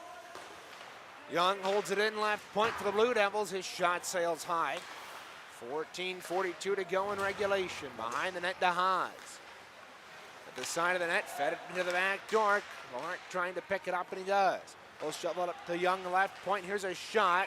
And through traffic, Lauren Jones saw it. 14:30 to go here in period 3. Fans coming up this weekend. 3 games left on the slate here on CCHN tonight. In just about 13 minutes, the women's team takes on Lawrence Tech at Martin Ice Arena. And then the 2 teams will flip locations. Lawrence Tech women's team will host CMU's women's team here tomorrow. And CMU will host, and these Chippewas will host Lawrence Tech tomorrow as these 2 teams wrap up their weekend series. There'll be a 4:30 puck drop and a 4:05 broadcast from Martin Ice Arena. The first time in 5 games that CMU will be back on home ice. Now look out, Isaac Gibbs turning on the Jets, forcing Foster to come out of his net. Zaya. That is pass intercepted by Camara. Camara throws it down and into the Lawrence Tech end. 13:55 to go here in period 3. Reagan Cleves, Devin Sarah on the call for you. Here's Zaya. Over the line, dropped it off for Pearsall, right circle, a shot. He ripped it wide. Walker kept it in the left half boards. Pearsall turns and fires one from the left circle. It was knocked away. Now the Chippewas center the length of the ice. An intrepid pass, but just too far for Isaac Gibbs. Gibbs is trying to get that one off the ice quick, Reagan, and he gets caught right there. And I would have liked to see Gibbs make more of an effort to touch that puck right there, because if he does, he gains the red line. It's not an icing, but it results in them coming back the other way. An already tired group that hustled to get that puck just over the blue line, and now they have to dig in for another draw. Walsh to dig in with Siraki to the left of Lauren Jones. Here's Serdar. Lost the puck to Gibbs. Gibbs turns and backhands it back out across the way. Circling in his own end is Schoen. Laughed it off to the near side. Robinson ahead on right wing for Serdar. Camara. Crunched to the boards by Serdar. Flynn deflected the puck. Now look out, a pass ahead for Isaac Gibbs. He's behind the defense, working in. Saved by Foster. Great save there by Griffin Foster. And Isaac Gibbs tried to go low blocker on the Lawrence Tech netminder, but he was stuffed. Yeah, Icing is going to be waved off here. A couple of lucky bounces led to that. Look, Sam Camara hustled to that puck. It went off one CMU forward at the half wall and then chipped out to the center. And that was a lucky break for CMU. A bounce finally goes their way, and Isaac Gibbs can't capitalize. What a save by Foster on the young forward. Lawrence Tech controls in the offensive end. Clark behind the goal. He tried to feed it out in front. It missed a man, but Young keeps it in right point. Into the circle for Holmes. And a shot, and it's gobbled up there by Jones, and Chapman takes Juhas into the net, and no harm there. Pardon me, he took Clark into the net, no harm. Yeah, and you know, once again, give and go play in transition. Lawrence Tech gets this puck deep, and Jones saw it the whole way. He's been a lot better, a lot more steady since that first period when he allowed 2 goals to open. Since then, I think 3 of his last 4 goals he's let in have just been bad breaks. So overall, a solid game Lauren Jones is having, but he's got to keep it up here. Clark forced a turnover. He'll let it go from the high slot, knocked away. Look out, Owen Campbell's turning the Jets to the outside. On the right wing, he'll dump the puck in. Clark behind the net is opposite number Ritter pursuing. It's me, Devin, or is Ritter rocking a new helmet tonight? Oh, I think he's got a chrome cage on. It looks shinier, yeah. And he doesn't have the stripe on his helmet. So Austin Ritter continuing the tradition of the chrome cage here at CMU. Brendan Martin wore it in his tenure. Hey, 2 of the 5 CMU skaters on the ice have different helmets. Yeah. Owen Campbell's got a red helmet. I guess 3 of the 6 if you count the goalie. But well, now Jones has got the stripe on too. Yeah. Puck deflected up and out of play off the CMU stick. Campbell's got that cherry red bucket. That's so iconic. I used to remember seeing Jacob St. Andre wear that back in. Both I say St. back Andre in the day, Campbell, like it was only a year ago or 2. You know. St. Andre and Campbell last year both wore the cherry red helmets, and was very annoying to anybody who had any semblance of OCD. Oh yeah. But good identifier for the respective players. Puck tied up in the right wing corners, plays back underway. Andrew Siraki tried to feed Connor Morgan, but it went past him, and it's a chase down into the offensive end for CMU. Walker worked it up the wall, pass intercepted to neutral ice, but it's picked up here. Zai over the line, near side to Percival, a shot, he scores! Percival rips it past the blocker of Jones. And it's 5-3 Lawrence Tech. Oh, that is a tough break for Kyle Chapman. Lawrence Tech kind of just dumps this puck down, looking for the stretch pass, and Chapman settles this puck down, allows Lawrence Tech's forwards to get the give and go, one-touch pass, and it's in the back of the net like that. And the stout defender, veteran defender, he's gonna wish he had that one back. And Lawrence Tech, a team like that, just explosive enough to get down the ice the other way, and now 2-goal hockey game, 11:02 left. Great work by the captain, Zaya, to start that rush and capitalize on the turnover in neutral ice. And then Pierceville with his second of the night, finishing it on a nice shot past the blocker. And the Chippewas give it away once more. Uncharacteristic giveaway. And once again, you know, just Reagan, the bounces. I mean, we can't talk enough. You know, that one, I guess, is just a nice shot there by Percival, and it goes past Jones. But, I mean, trying to settle a puck down, like, what more can you do, right? It's just uncanny, and it's led to Lawrence Tech's goals. And credit to him, you know, Ken Gaffney has put together a really stout Division III team that's ranked number 7 in the country for a reason. Robinson throws it off the wall, hits the side of the net. Radu around behind, reverses down low to DeHaas. DeHaas crunched to the board there by Camara. 9:30 gone here in period 3. CMU down by 2. Robinson had it hop over his stick, and it's sent into the offensive end, and we've got a stoppage of play as the linesman got hit. He's laboring at neutral ice. Hope he's all right. 10:17 to go here in the third.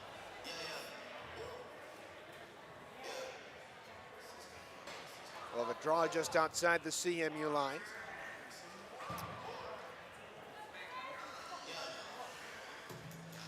Real quick, fans, if you're looking for game reports, stats, schedules, and more, take a trip to cmichicehockey.com. There you can find those and much more, including player information, recruiting information, apparel, and more. That's cmichicehockey.com. Lawrence Tech wins the draw at neutral ice. They send it in. Austin Ritter lost the puck at the left point, and the ensuing shot goes just wide. Lawrence Tech, though, pounces on the rebound. Chris Martin up the left wing to Keelan Baker. He can't find his pass can't find his target, and Reyes' pass at the linesman. Austin Ritter converted on a turnover, left it over for Owen Campbell. He had the puck chopped off his stick, and Keelan Baker goes after his man, and this is out off of Lawrence Tech, and so they will be unable to change here. as the puck went directly up and out. A play off of them. Let's see what personnel Brendan Martin likes to go with here. It looks like a second group, kind of a mix. Connor Morgan, Isaac Gibbs, Andrew Strachey, a very young line. But like we talked about in the pregame show, Andrew Strachey, one of our players to watch. He's just a battler. He'll go to work at the end boards, corners, right here in this faceoff. Let's see if Gibbs can win it. He does. Morgan at the top of the left circle. His shot goes bouncing wide. Rebound out in front. Morgan put the backhander just across the face of goal. Clements down the wall to Morgan. Chops it across to the near side. Gibbs in after it. Morgan stepped in front of that clearing attempt. CMU still battling for the puck. Hayes at the left point. A shot deflected by Gibbs. Goes just wide of the right post. Battle for it across the way. Over halfway through this third period, CMU down by 2 after Pierceville extended the lead moments ago. Zaya taking his man, Clements in the corner. They're battling at it. Played offside here. Puck comes back out to Isaac Gibbs at the line. Gibbs holding it his own line. Siraki dumped it in. Blue Devils feed it out through neutral ice. Off the wall. We taken here by Young. Will sky it behind net. And there'll be a stoppage of play. One thing about this rink, Devin, no taller glass behind the goal. Yeah. So pucks go a little bit easier out of play. And another thing, they've got the curved turnbuckle at the end of each bench and around the penalty boxes, which became popular in the National Hockey League after Zdeno Chara took Max Pacioretty into the turnbuckle in Montreal, 5-6 years ago.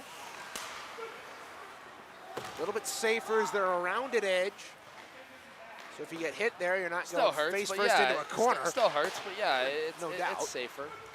Oh, look out, Jew has in the slot. Good defensive work by Kilp to knock it away, but the Blue Devils still have it, and Holmes' shot was blocked right away.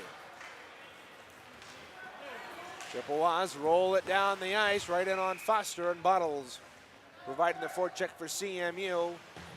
Forces Foster to cover.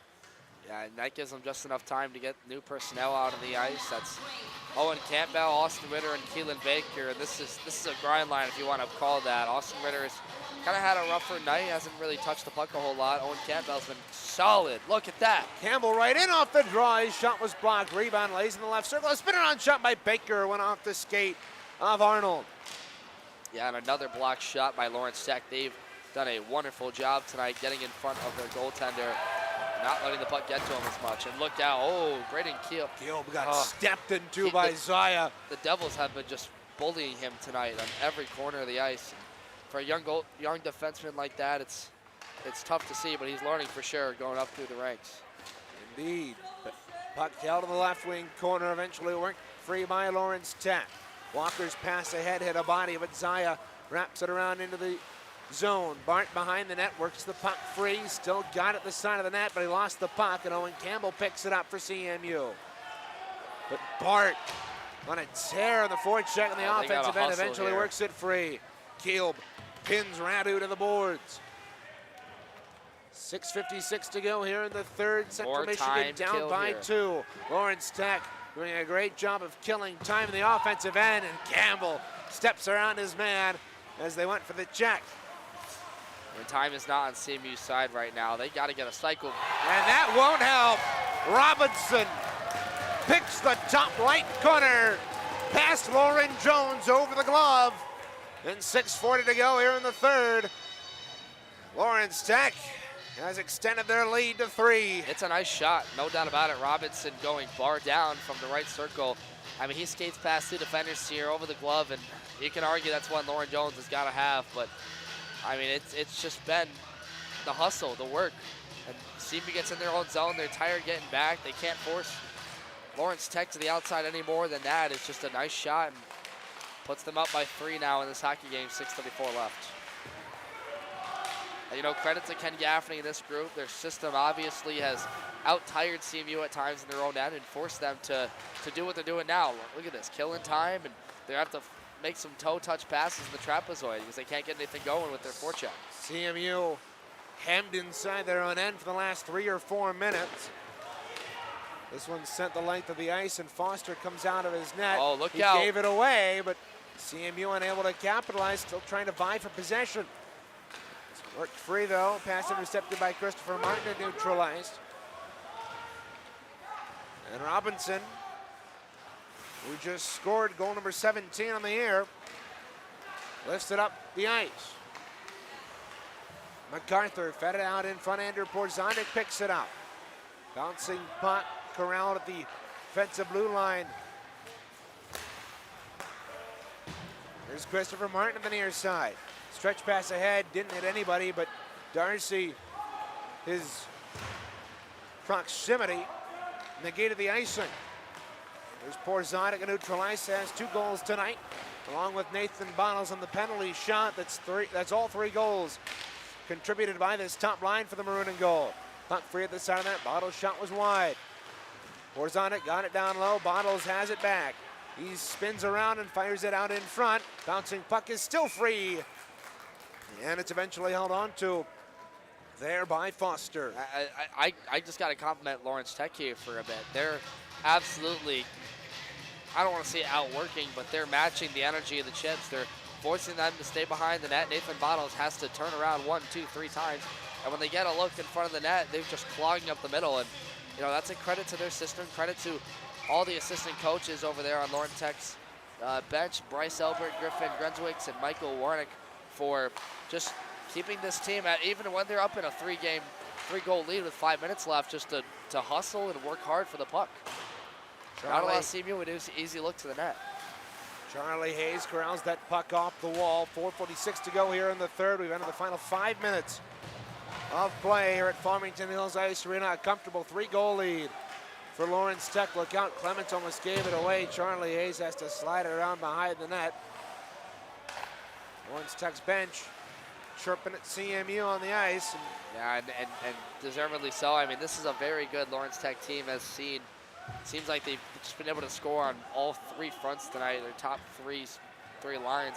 We're going to have to go back in the scoring chart and look at how many different guys scored here for Lawrence Tech, but they've just done it all. It's their bench. It's no one player does all, but oh, look out, Kyle Chapman over the line. The nifty couple of dekes, and he gets rocked in the corner, and that's going to draw a penalty. Walker's going to head out, and is Chapman going to go too? He had some select words for him after the whistle right there. And really, that's a soft extra penalty after the whistle. Like, if they're add gonna insult to injury. CMU can't buy a break in this game. Well, Chapman goes to the box then, and I'm not sure if they're going to send off Walker here.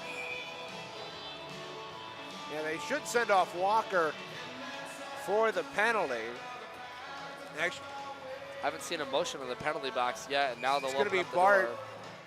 It's going to be Bart to the box, along with Chapman, so it'll be coincidental minors. And the one thing I can think of, if we're talking about tomorrow's game, is how is CMU going to open up the game? I mean, they had a rough first period once again. Tech had a 2-0 lead early, and then it was Andrew Porzonik to get them to storm back, made it a 3-2 game. But, I mean, since then, Tech's just been able to manage the lead. It seems like at times when CMU has played well in the neutral zone, got some quick look passes going, the stretch pass works. Tech's just able to muster a nice explosive play and get to the net and get it past Jones. And look, credit to them, they've got the bounces tonight. They've had some that Lauren Jones maybe should have saved, you can argue, but I mean, they've just outworked them. I think this is a hard-working Lawrence Tech team. They're well-coached, well-trained, and boy, I mean, they're dangerous. There's a reason why this team's top number 7 in the country, and we even talked to Adrian's, coaching staff early in the year about, I asked, what's your team to win the MCHC? And they said Lawrence Tech. I mean, this is one of the most complete Lawrence Tech teams we've seen. They always are every year. Fast, physical, tenacious, and they're showing it tonight up big in this hockey game. It's going to be a fun race as we go down the stretch to watch the top of the MCHC East. Saginaw Valley and Lawrence Tech both only separated by 1 point, and Lawrence Tech, if the result holds tonight, will leapfrog Saginaw Valley in that category. So Lawrence Tech may After tonight, they will, assuming CMU doesn't score 3 in the next 4 minutes, they will be the #1 team in the MCHC East heading into tomorrow. Sam Camara drops it off behind his net to Owen Campbell. D-to-D across to Camara once more. Weaving through neutral ice, lost the puck to Walker. He's got his opposite number, Campbell, defending, and Campbell was able to work it off of Walker. He reversed it across the way to Camara. Camara up the wall to Martin, and CMU not showing any urgency here. There was even a chance. Don't seem to be playing like there is. Connor Morgan dumps it into the offensive end, and Lawrence Tech picks it back up. 2:39 to go here in period number 3. Here's Clark over the line after he knocked it down at center. Losing an edge there was Connor Morgan. Clark threw it across the way to the near side. Schoen. Navigating the outside of the zone, and his shot on the wraparound was denied by Jones. You got to see some work here from CMU. Yeah, you're down big in this game, but I mean, you got to say never. You can't say never die in this game. I mean, it doesn't matter the score or what it is. You got a game to play tomorrow, and you got to find some way to muster some offense and some momentum against this Lawrence Tech team, because if they don't, I mean, it could be the same story tomorrow. Got to see him work. 4:30 puck drop. Look out, here's Bottles down the left side, around the outside of the circle, and he gets hooked and as he tried to go around the defenseman, but he's not going to get a penalty off that, and Foster will hold on. But these two teams back in action tomorrow, 4:30 p.m. from Martin Ice Arena. We'll have that for you live right here on CCHN. Blue Devils and Chippewas. CMU doesn't have a regular season win against the Blue Devils since 2019. And you know, if you're looking for another game to watch, kind of the simulcast with this, Saginaw Valley and Grand Valley will play here today as well. One of the Hockey House games to watch, and I'm sure the Blue Devils will be watching that one closely after this game concludes. I mean, Saginaw and Reagan, that game won't count. Let's make it clear towards the MCHC East standings, but two teams that will be at Nationals for certain and come time in March. And you know, this Lawrence Tech team is kind of one of the 3 in bunch that are dominant in this conference. Reyes got past Baker, but couldn't get past Gill, but now Campbell up the left wing. It's too far for him. And I mean, you know, that one's going to be whistled offside. Campbell, as Baker touched up. I think this is one of the most strongholded MCHC years we've seen. I mean, you've got 5 or 6 teams that have an argument for not just Nationals, but I think a title. You know, Grand Valley State, Saginaw, Hope, Lawrence Tech. You could put these Chippewas in, albeit a little bit subjectively, and it's a strong conference, and you have to go up against the best of the best. To be the best, you got to beat the best, and you know, this Lawrence Tech team is one of the best, and you know, a rough night for CMU, but I don't think they were really ever out of it until now. It's more just been they had the unlucky bounces, and this one sent down the length of the ice. Icing waved off. It was solid deflected at Lawrence Tech neutral play. ice. Yeah, and taking a look at the MCHC, really the only contenders, CMU, or at this point, Saginaw Valley, Lawrence Tech, and Michigan. CMU has played half their division schedule. Lawrence Tech, after this weekend, only has 1 series to go. This is sent down the length of the ice. They will take on Oakland in their season finale, a home and home, February 17th and 18th. Michigan has to play most of their division games. They've got 8 games left to play, including against CMU coming up. Michigan's in action against Michigan Flint later this evening. Shot off the draw by Walker, the right point, gloved down by Lauren Jones. But for CMU, Devin, looking forward, this is must-win territory. You're the number 24 team in the nation. You're probably going to get bumped up a little bit with those wins against Nebraska and Missouri State. Don't forget Grand Valley. That game didn't count towards the latest rankings. I believe it did, actually. They were through January 15th. I was told by an ACHA official there it wasn't. One of the assistant people for the showcase was a couple of games weren't counted the week before. But I mean, regardless, yes, you are right about that point, Reagan. And if you're a Chippewa fan, you can't really hang your head too hard in this game. You still have tomorrow to go, and then a strong couple of games left against Davenport, Oakland, and Michigan. I mean, those Michigan and those Oakland and Davenport games are must-win games. But we'll talk about that more upcoming in the post-game show here. 10 seconds to go. Puck's down on the CMU end. 6-3. Lawrence Tech is up. Sam Camara holds behind his net with 5 seconds to go. Plays catch with Christopher Martin, and they'll let time run out. And Lawrence Tech has defended their home ice in rather emphatic fashion. A 6-3 win over Central Michigan University. Stay with us. We'll come back as the Chippewas fall here in their first in-division game in the second semester. Stay with us. Post-game show coming up next here on CCHN.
And we're back here inside Farmington Hills Ice Arena. Reagan Cleaves alongside Devin Sarah here for the post-game show. A rather quick one as we've got to get on the bus, so we'll try to get through this as quickly as possible. But Central Michigan falling to 12-6, 2-1 on the campaign to the number 7 team in the nation, the Lawrence Tech Blue Devils. And it was a rather disappointing game from the start, Devin. CMU kind of got off on the right foot, going down 2-0 quickly, and then it was all Lawrence Tech. Yeah, I mean, like you said, just a slow start again for CMU. They allowed the 2 quick goals.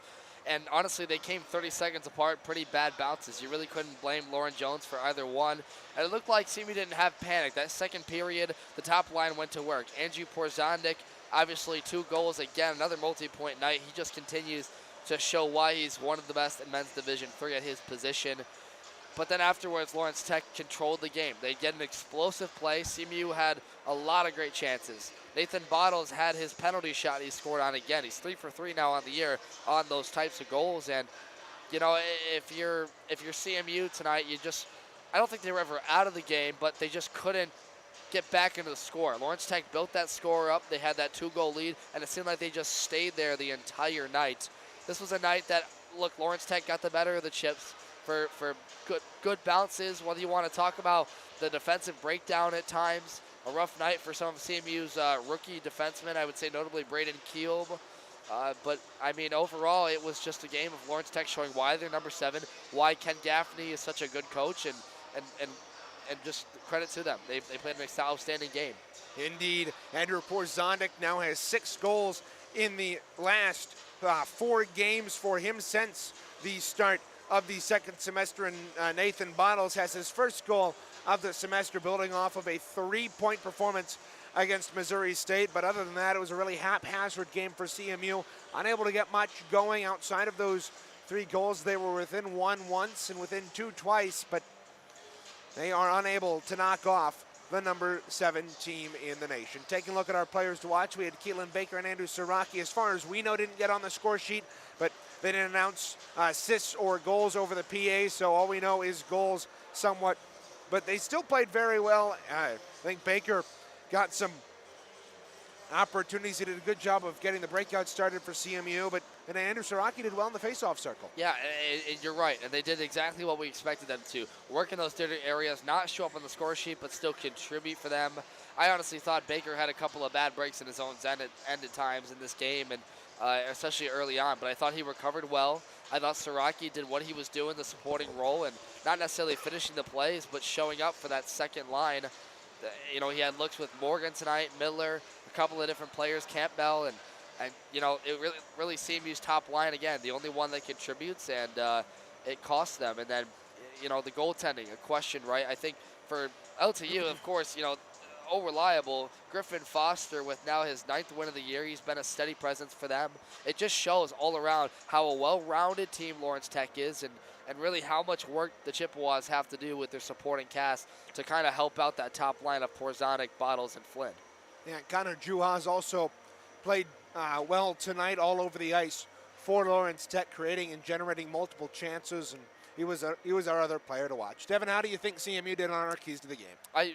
Well, first one was just balance the stars of the supporting roles, and you know, I did that at times in this game. The second period was a lot better, much better play in the neutral zone, able to get quick transitions out, shots on net, but at times they were outpaced, at times they were outskated, outworked, out-physical played by Lawrence Tech, and they seemed like they got in the Chippewas' head at times, especially late.